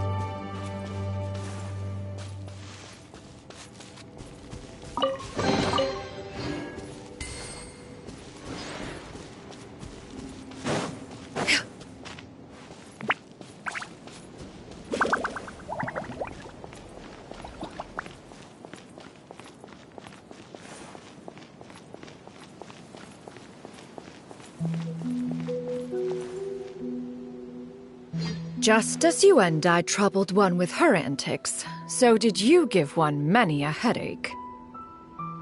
Upon finding you burning with fever, one made plans to bring you back to one's abode for treatment. However, upon seeing one's form, you began to cry, refusing to get on one's back. When one asked you why, apparently you believed that one could not possibly be a true Adeptus because all illuminated cranes are white from tip to toe.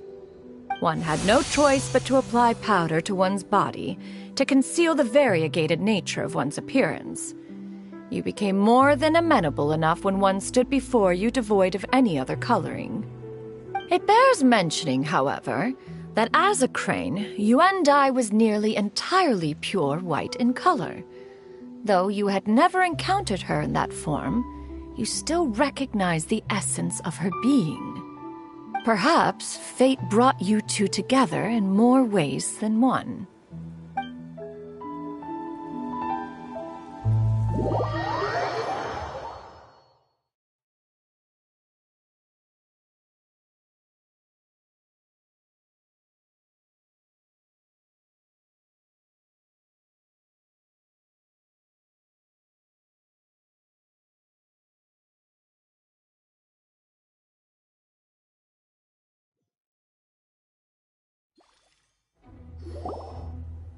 Now all has been revealed.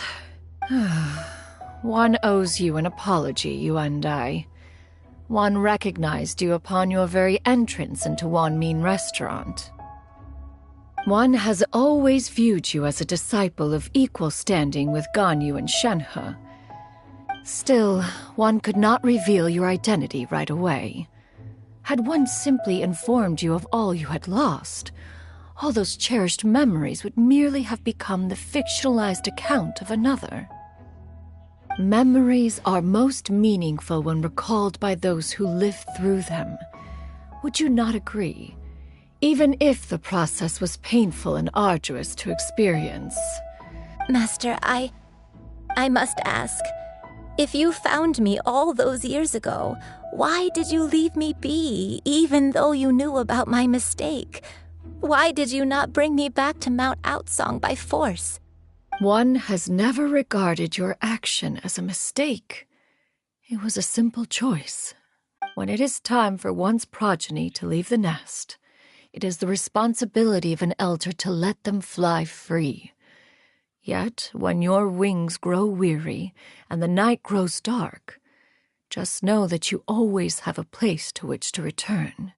'Tis a refuge referred to by many a name in mortal writing. Home, nest, haven. Whatever its denomination may be, its essence remains quite unchanged. One speaks, of course, of a place not unlike one's own abode. One's disciples are free to come and go as they wish, yet the Thank you. Thank you so much. You and I. One expects you too have sensed the rapid deterioration of your condition as of late, have you not? 40 years ago, you chose a path without a future. Though one used one's own blood to provide you with a few decades of extra time, it merely delayed the inevitable. One may have extended the path, yet one was unable to alter its final destination. Even the power of an adeptus has its limits. Had your condition continued to deteriorate, you would have forgotten your life as a human entirely. In the end, you would have turned into a creature lacking in the ability to even comprehend its own monstrousness. Fortunately, you were able to avoid that scenario by reclaiming your memories. Though one sped the process along by providing some guidance, the result is entirely a reflection of your own effort. So, what's gonna happen to Granny? One will help her reclaim her original form as a wild crane. If it be fated, she may recover her sentience one day. She's gotta go back to being a regular crane, huh? Master, you've already done more than enough for me. I don't know how I could possibly repay your kindness. This is a better result than I could have ever hoped for. How much time do I have left?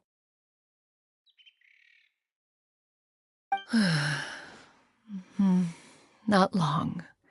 The transformation is imminent. Granny? Please don't leave, okay? You're all I have left. Don't be sad, dear child. Granny has led a wonderful life. My only regret is having to leave you behind. Don't forget to eat well, okay? A growing young lady like yourself needs lots of good food to grow big and strong. Promise Granny you'll take good care of yourself when I'm gone.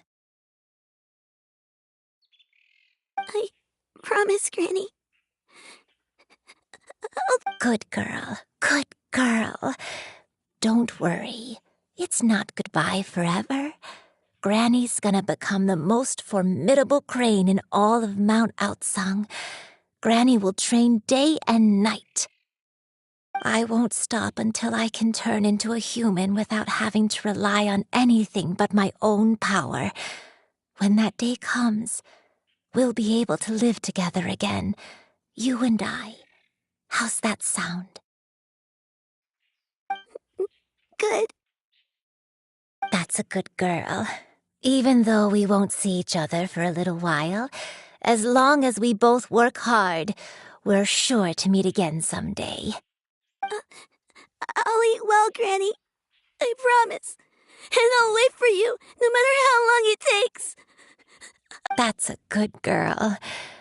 then Granny really has no more regrets. I'm so sorry, Master. Thank you.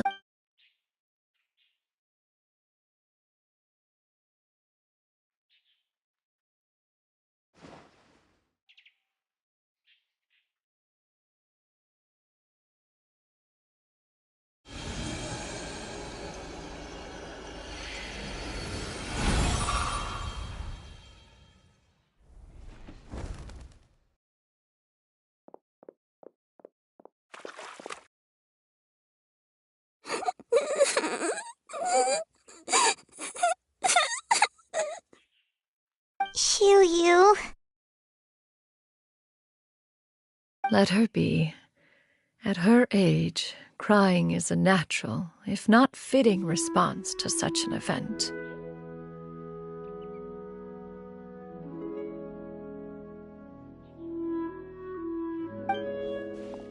Tears are a necessary part of maturation. Sometimes there is scarcely a better vehicle to wash away the toll of stress and misery. Now that the issue has been resolved, you should also take a moment to relax. Give yourself some time to rest. Take a nap if you must. One will wake you in due time.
We would see each other again, that our days of separation would finally end, and all my troubles would be behind me.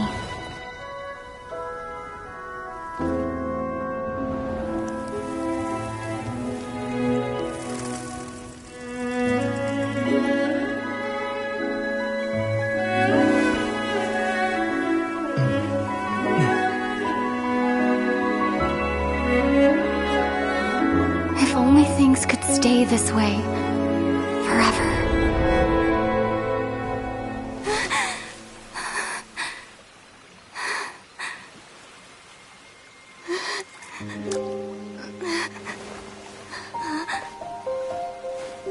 A nightmare?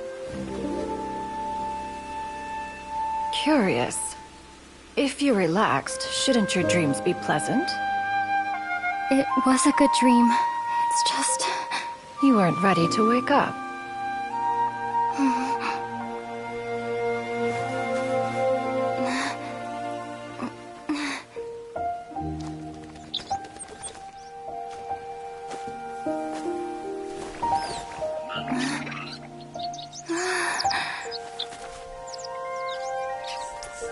Eloquent as one may be, words of comfort are not one's strong suit.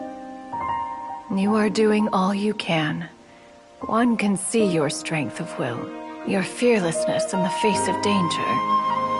And so, whatever your dream may be, one believes that you shall achieve it.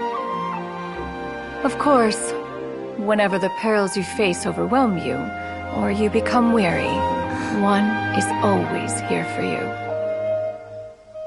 After all, as an elder, it is only right to look out for the young ones.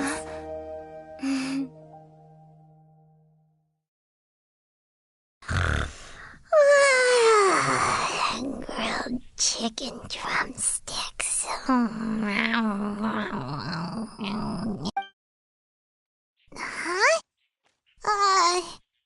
Was Paimon sleeping just now?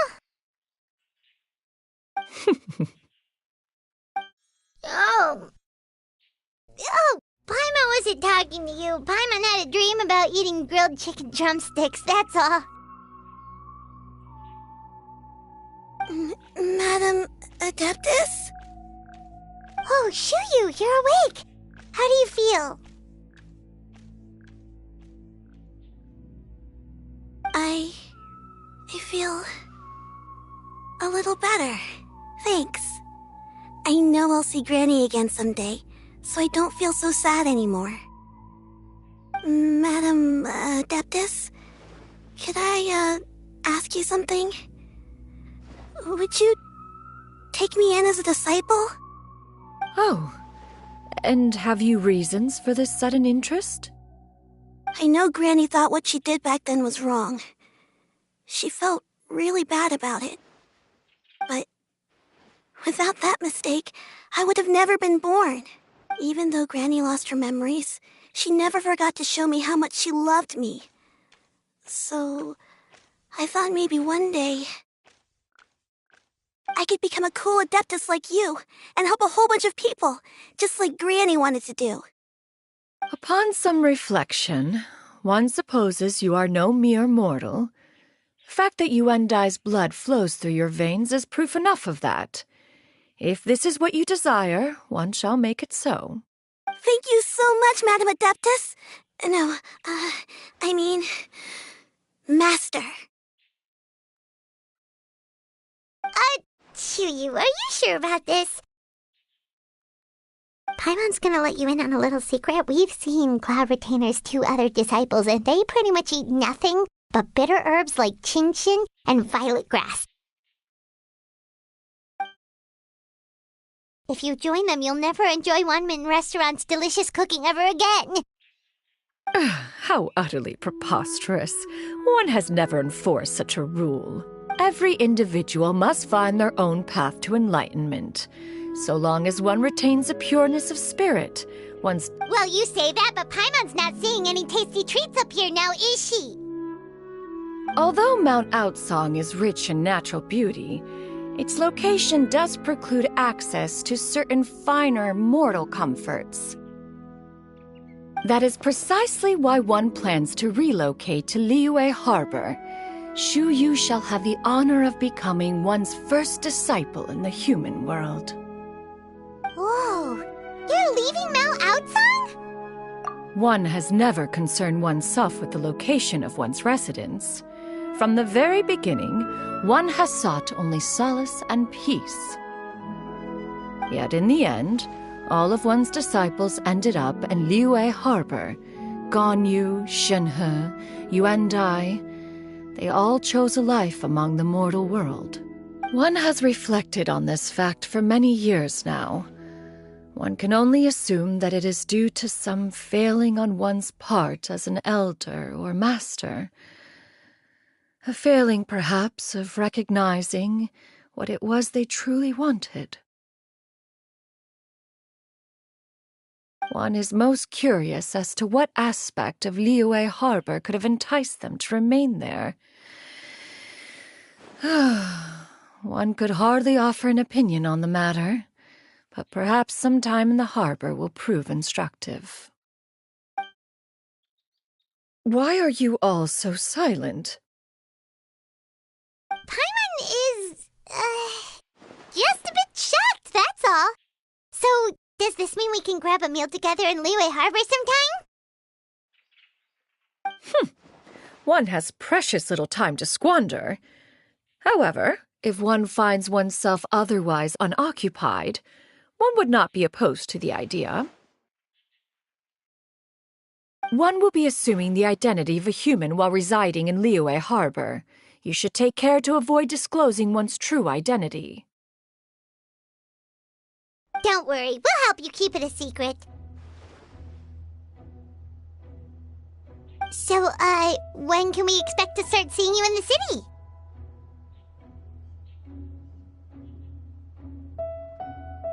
Perhaps in 2 days' time. One has some matters to see to before one's departure.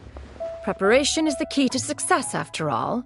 One plans to put up various items from one's collection for sale. The earnings should provide for a comfortable living in Liyue Harbor. One has already picked out a handsome property near Chuhu Rock. 'Tis no small purchase, but what is mortal life if not one expense after another? Seems like you've really thought of everything. Then how about we meet up in Liyue Harbor in 2 days? A sensible plan. See you then. Oh, also, why don't you take this suspense insomnia mechanism as a souvenir? Anytime you should feel ill at ease in the future, you may try quieting your mind and sitting in meditation as you listen to its melodies. It might help you find a new perspective. Awesome! Thanks, Cloud Retainer! Hey, didn't we promise Shincho that we'd tell him what we found out? Should we make a trip to the Xianyun Commerce Guild? It's totally up to you.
Hey there. Don't be shy. Come inside. Your concerns are excessive and unfounded. This is but a simple collection of ordinary valuables. Such intense scrutiny is hardly necessary. To be quite honest, your insistence on that fact is my primary cause for concern. In what way are any of these ordinary? Every single item here could be worth more than everything I own combined. I simply can't risk shelling out that kind of mora without proper scrutiny. If I'm wrong, I would never be able to earn it back, not even if I worked every single day for the rest of my life. I have to be careful. Yes, you can never be too careful. We're here, Cloud. Miss Xianyun. What are you guys arguing about? Ah, perfect timing. This ignoramus is questioning the authenticity of my wares. I'll have you know, these items have remained untouched in my personal collection for several hundred years. To question their legitimacy is pure folly. Several hundred years? Indeed. They're family heirlooms, you see, passed down over many generations, as families are wont to do. Yep, they've definitely been around a while. We can vouch for her on that one. Hear that? Had I not found myself in need of mora, I would scarcely have had the heart to part with them. Indeed, you should consider it an honor to even have the opportunity to behold them with your own eyes. Doubt their authenticity any further, and I may just decide to take them to another buyer. Whoa, please don't go! I apologize for any insult, miss. You see, I know full well that I lack the knowledge to judge the true worth of these items. If you could wait but a moment, I've hired an expert to appraise them for me. He should be here shortly. An expert, you say? Very well. I will wait for a little while longer, then. Traveler, Paimon, This is my new residence. If you have cause to seek my company in the future, this is... Master! Oh, it's you two again. Hello. Xianyun! You got a new outfit! It looks great on you. Mm-hmm. Master made it for me. I like it too. Huh? You know how to make clothes? Do I know how to make clothes? With the support of the proper mechanism, sewing is hardly a challenge. Master, I brought in most of my stuff. There's a few boxes left, but they're kind of heavy, so I just left them outside. Fret not. I shall help you move them into your room. Actually, I should probably sort through my stuff a bit first. Everything's kind of messy right now, so maybe you could, not look yet, Master? It appears my young apprentice has her own fair share of secrets. No matter. Now, this expert you mentioned. When can we expect their arrival? Soon. Ah, there he is! Here, allow me to make some introductions. This is Mr. Zhongli, a well-respected consultant at Wangshang Funeral Parlor and an expert in all manner of valuables and antiques. Mr. Zhongli, this is Miss Xianyun.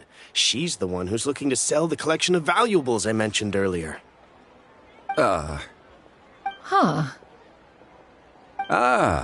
If it isn't Miss Xianyun. It has been quite some time since our last meeting. What a serendipitous reunion. Indeed, most serendipitous. Have you been faring well as of late? Quite well, thank you. I was fortunate enough over the past few days to enjoy both a stroll in the mountains and a fresh brew of tea from the most recent harvest. The experiences left me with such insight and peace. Huh. So you two are already acquainted? Indeed. How fortunate we are that fate has brought us together again. If you are otherwise unaware, allow me to inform you that Miss Xianyun is a well-regarded collector and appraiser.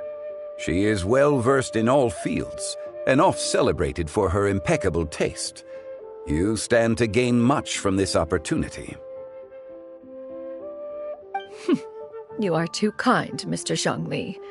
True collectors pride themselves on their wealth of knowledge and eye for detail. I can say without a doubt that you are foremost in that regard. Why, you flatter me, Miss Xianyun. It would seem that you are as self-effacing as ever. Not at all, Mr. Zhongli. Not at all.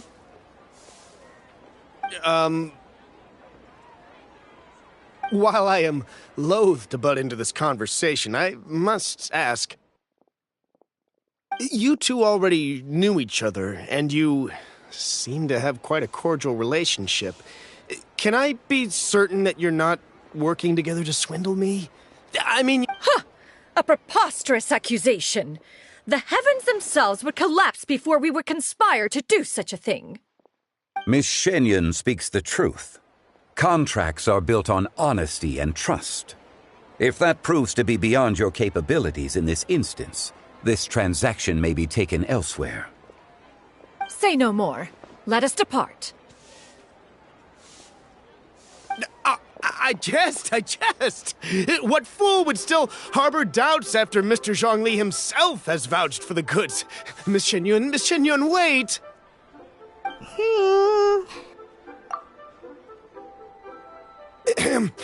I deeply apologize for doubting you.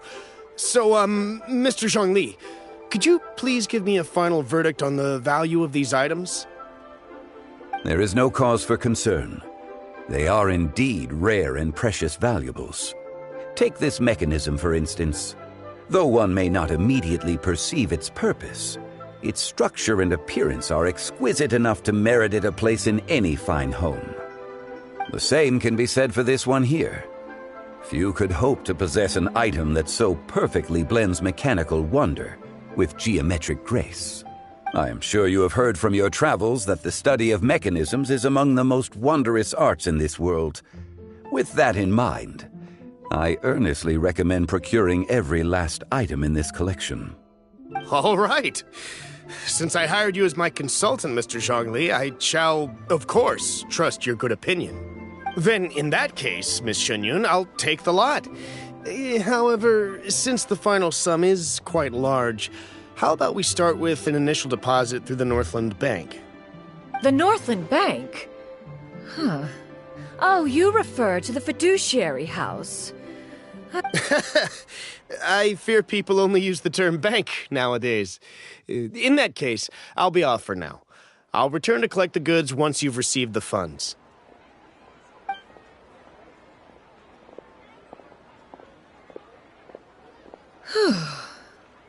Zhongli!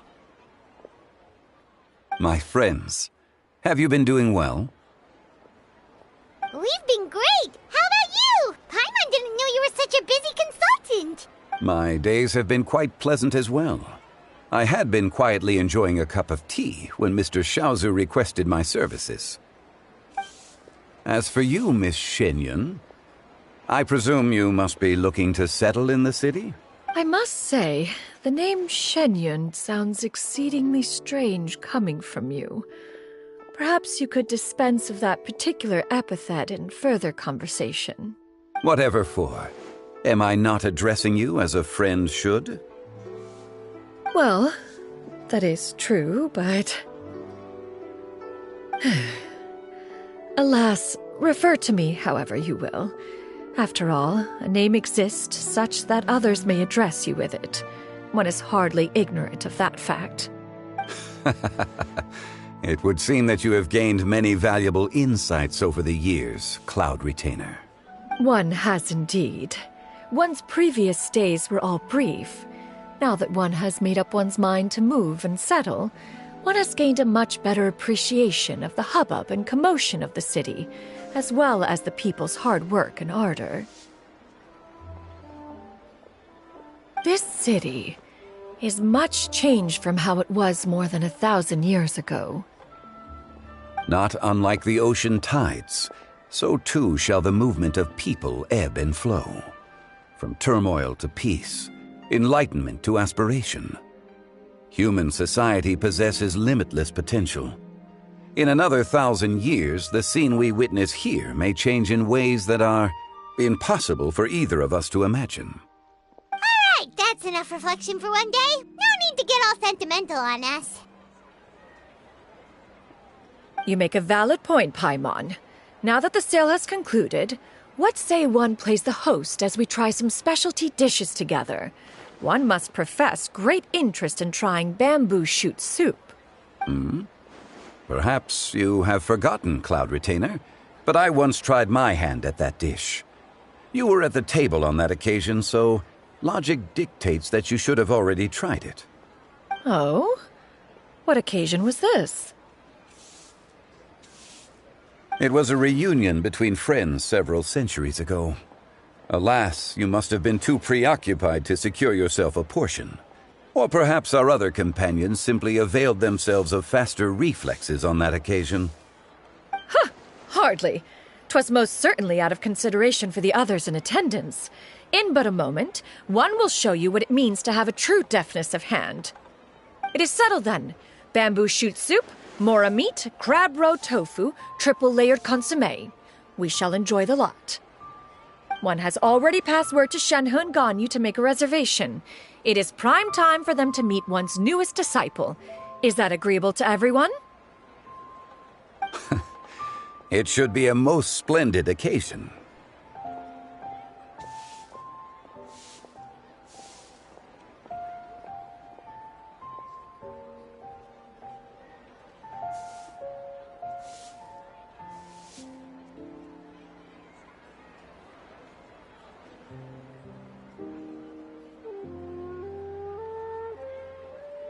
Xiu, come now, it is time to dine.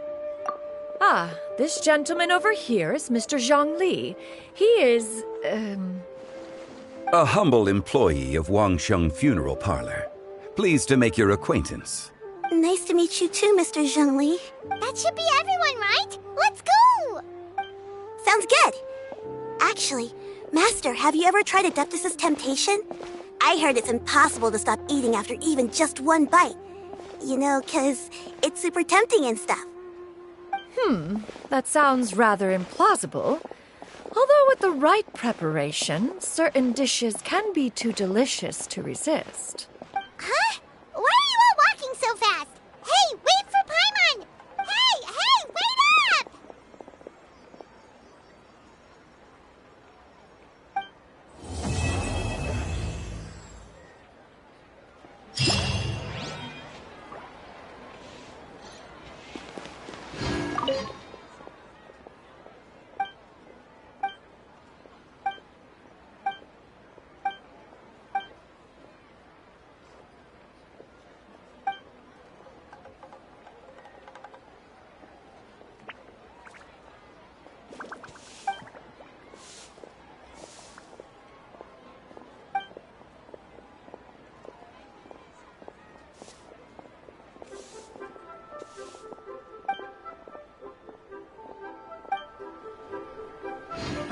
Adventurer!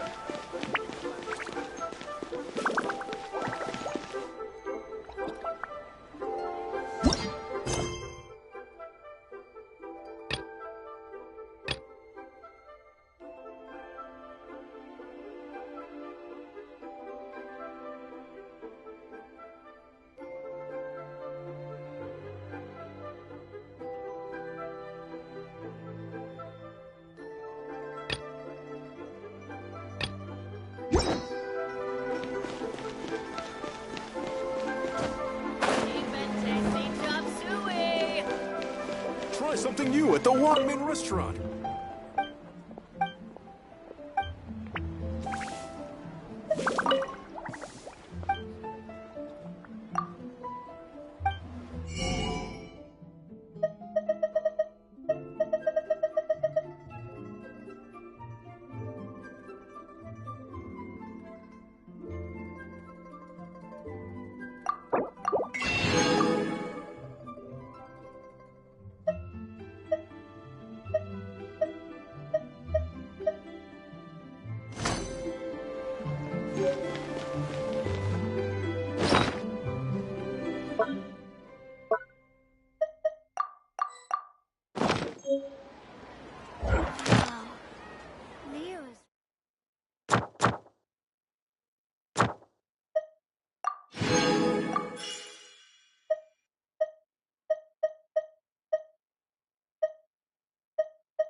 Ad Astra Abyssosk.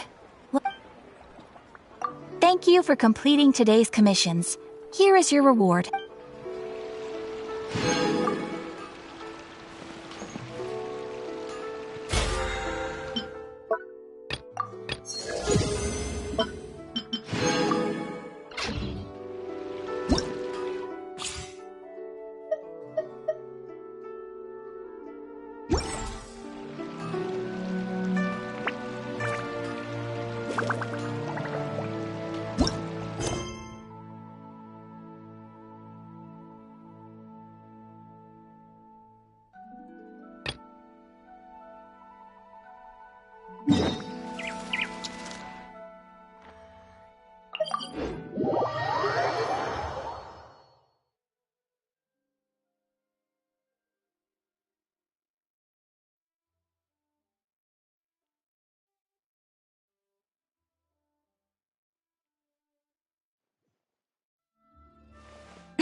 Feel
free to check the Octobus map and schedule appointments.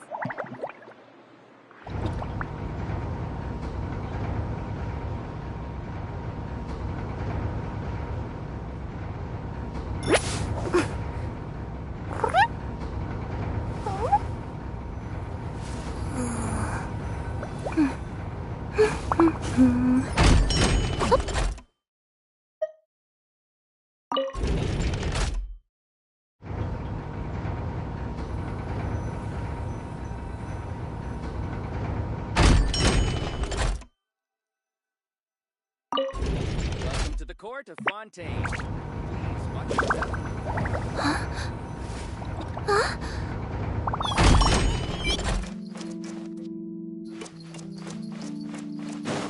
Which is more valuable, unlimited mora or unlimited time?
別の天中宙に分け与えられた楽園エデン。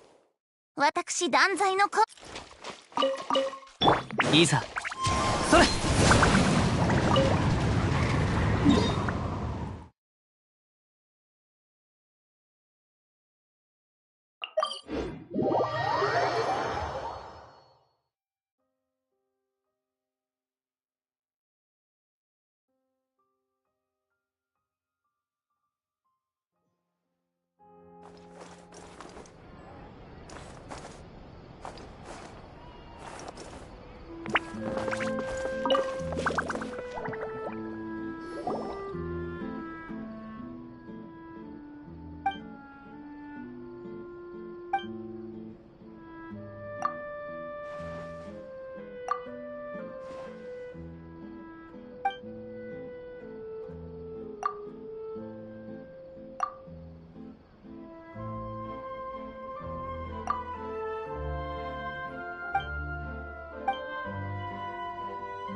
いらっしゃいませ。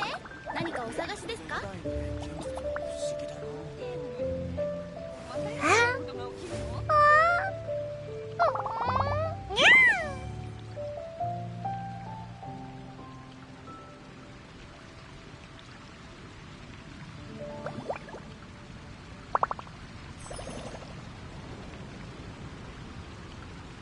注文書を確認させて。よし、行こう。目的地はまだまだ先だよ。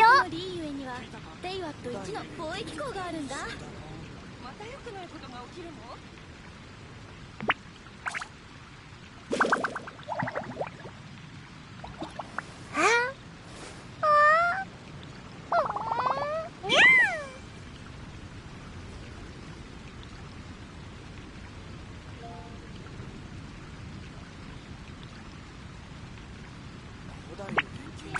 隣国のリーユエにはテイワット1の貿易港があるんだ。わ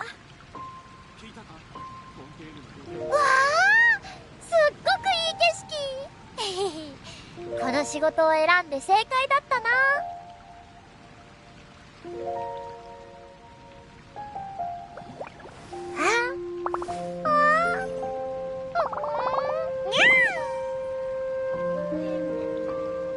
隣国のリーユエにはテイワット1の貿易港があるんだ。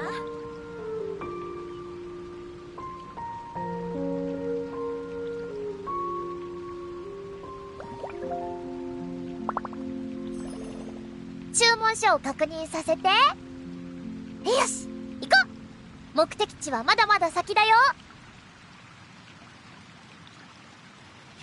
隣国のリーユエにはテイワット1の貿易港があるんだ。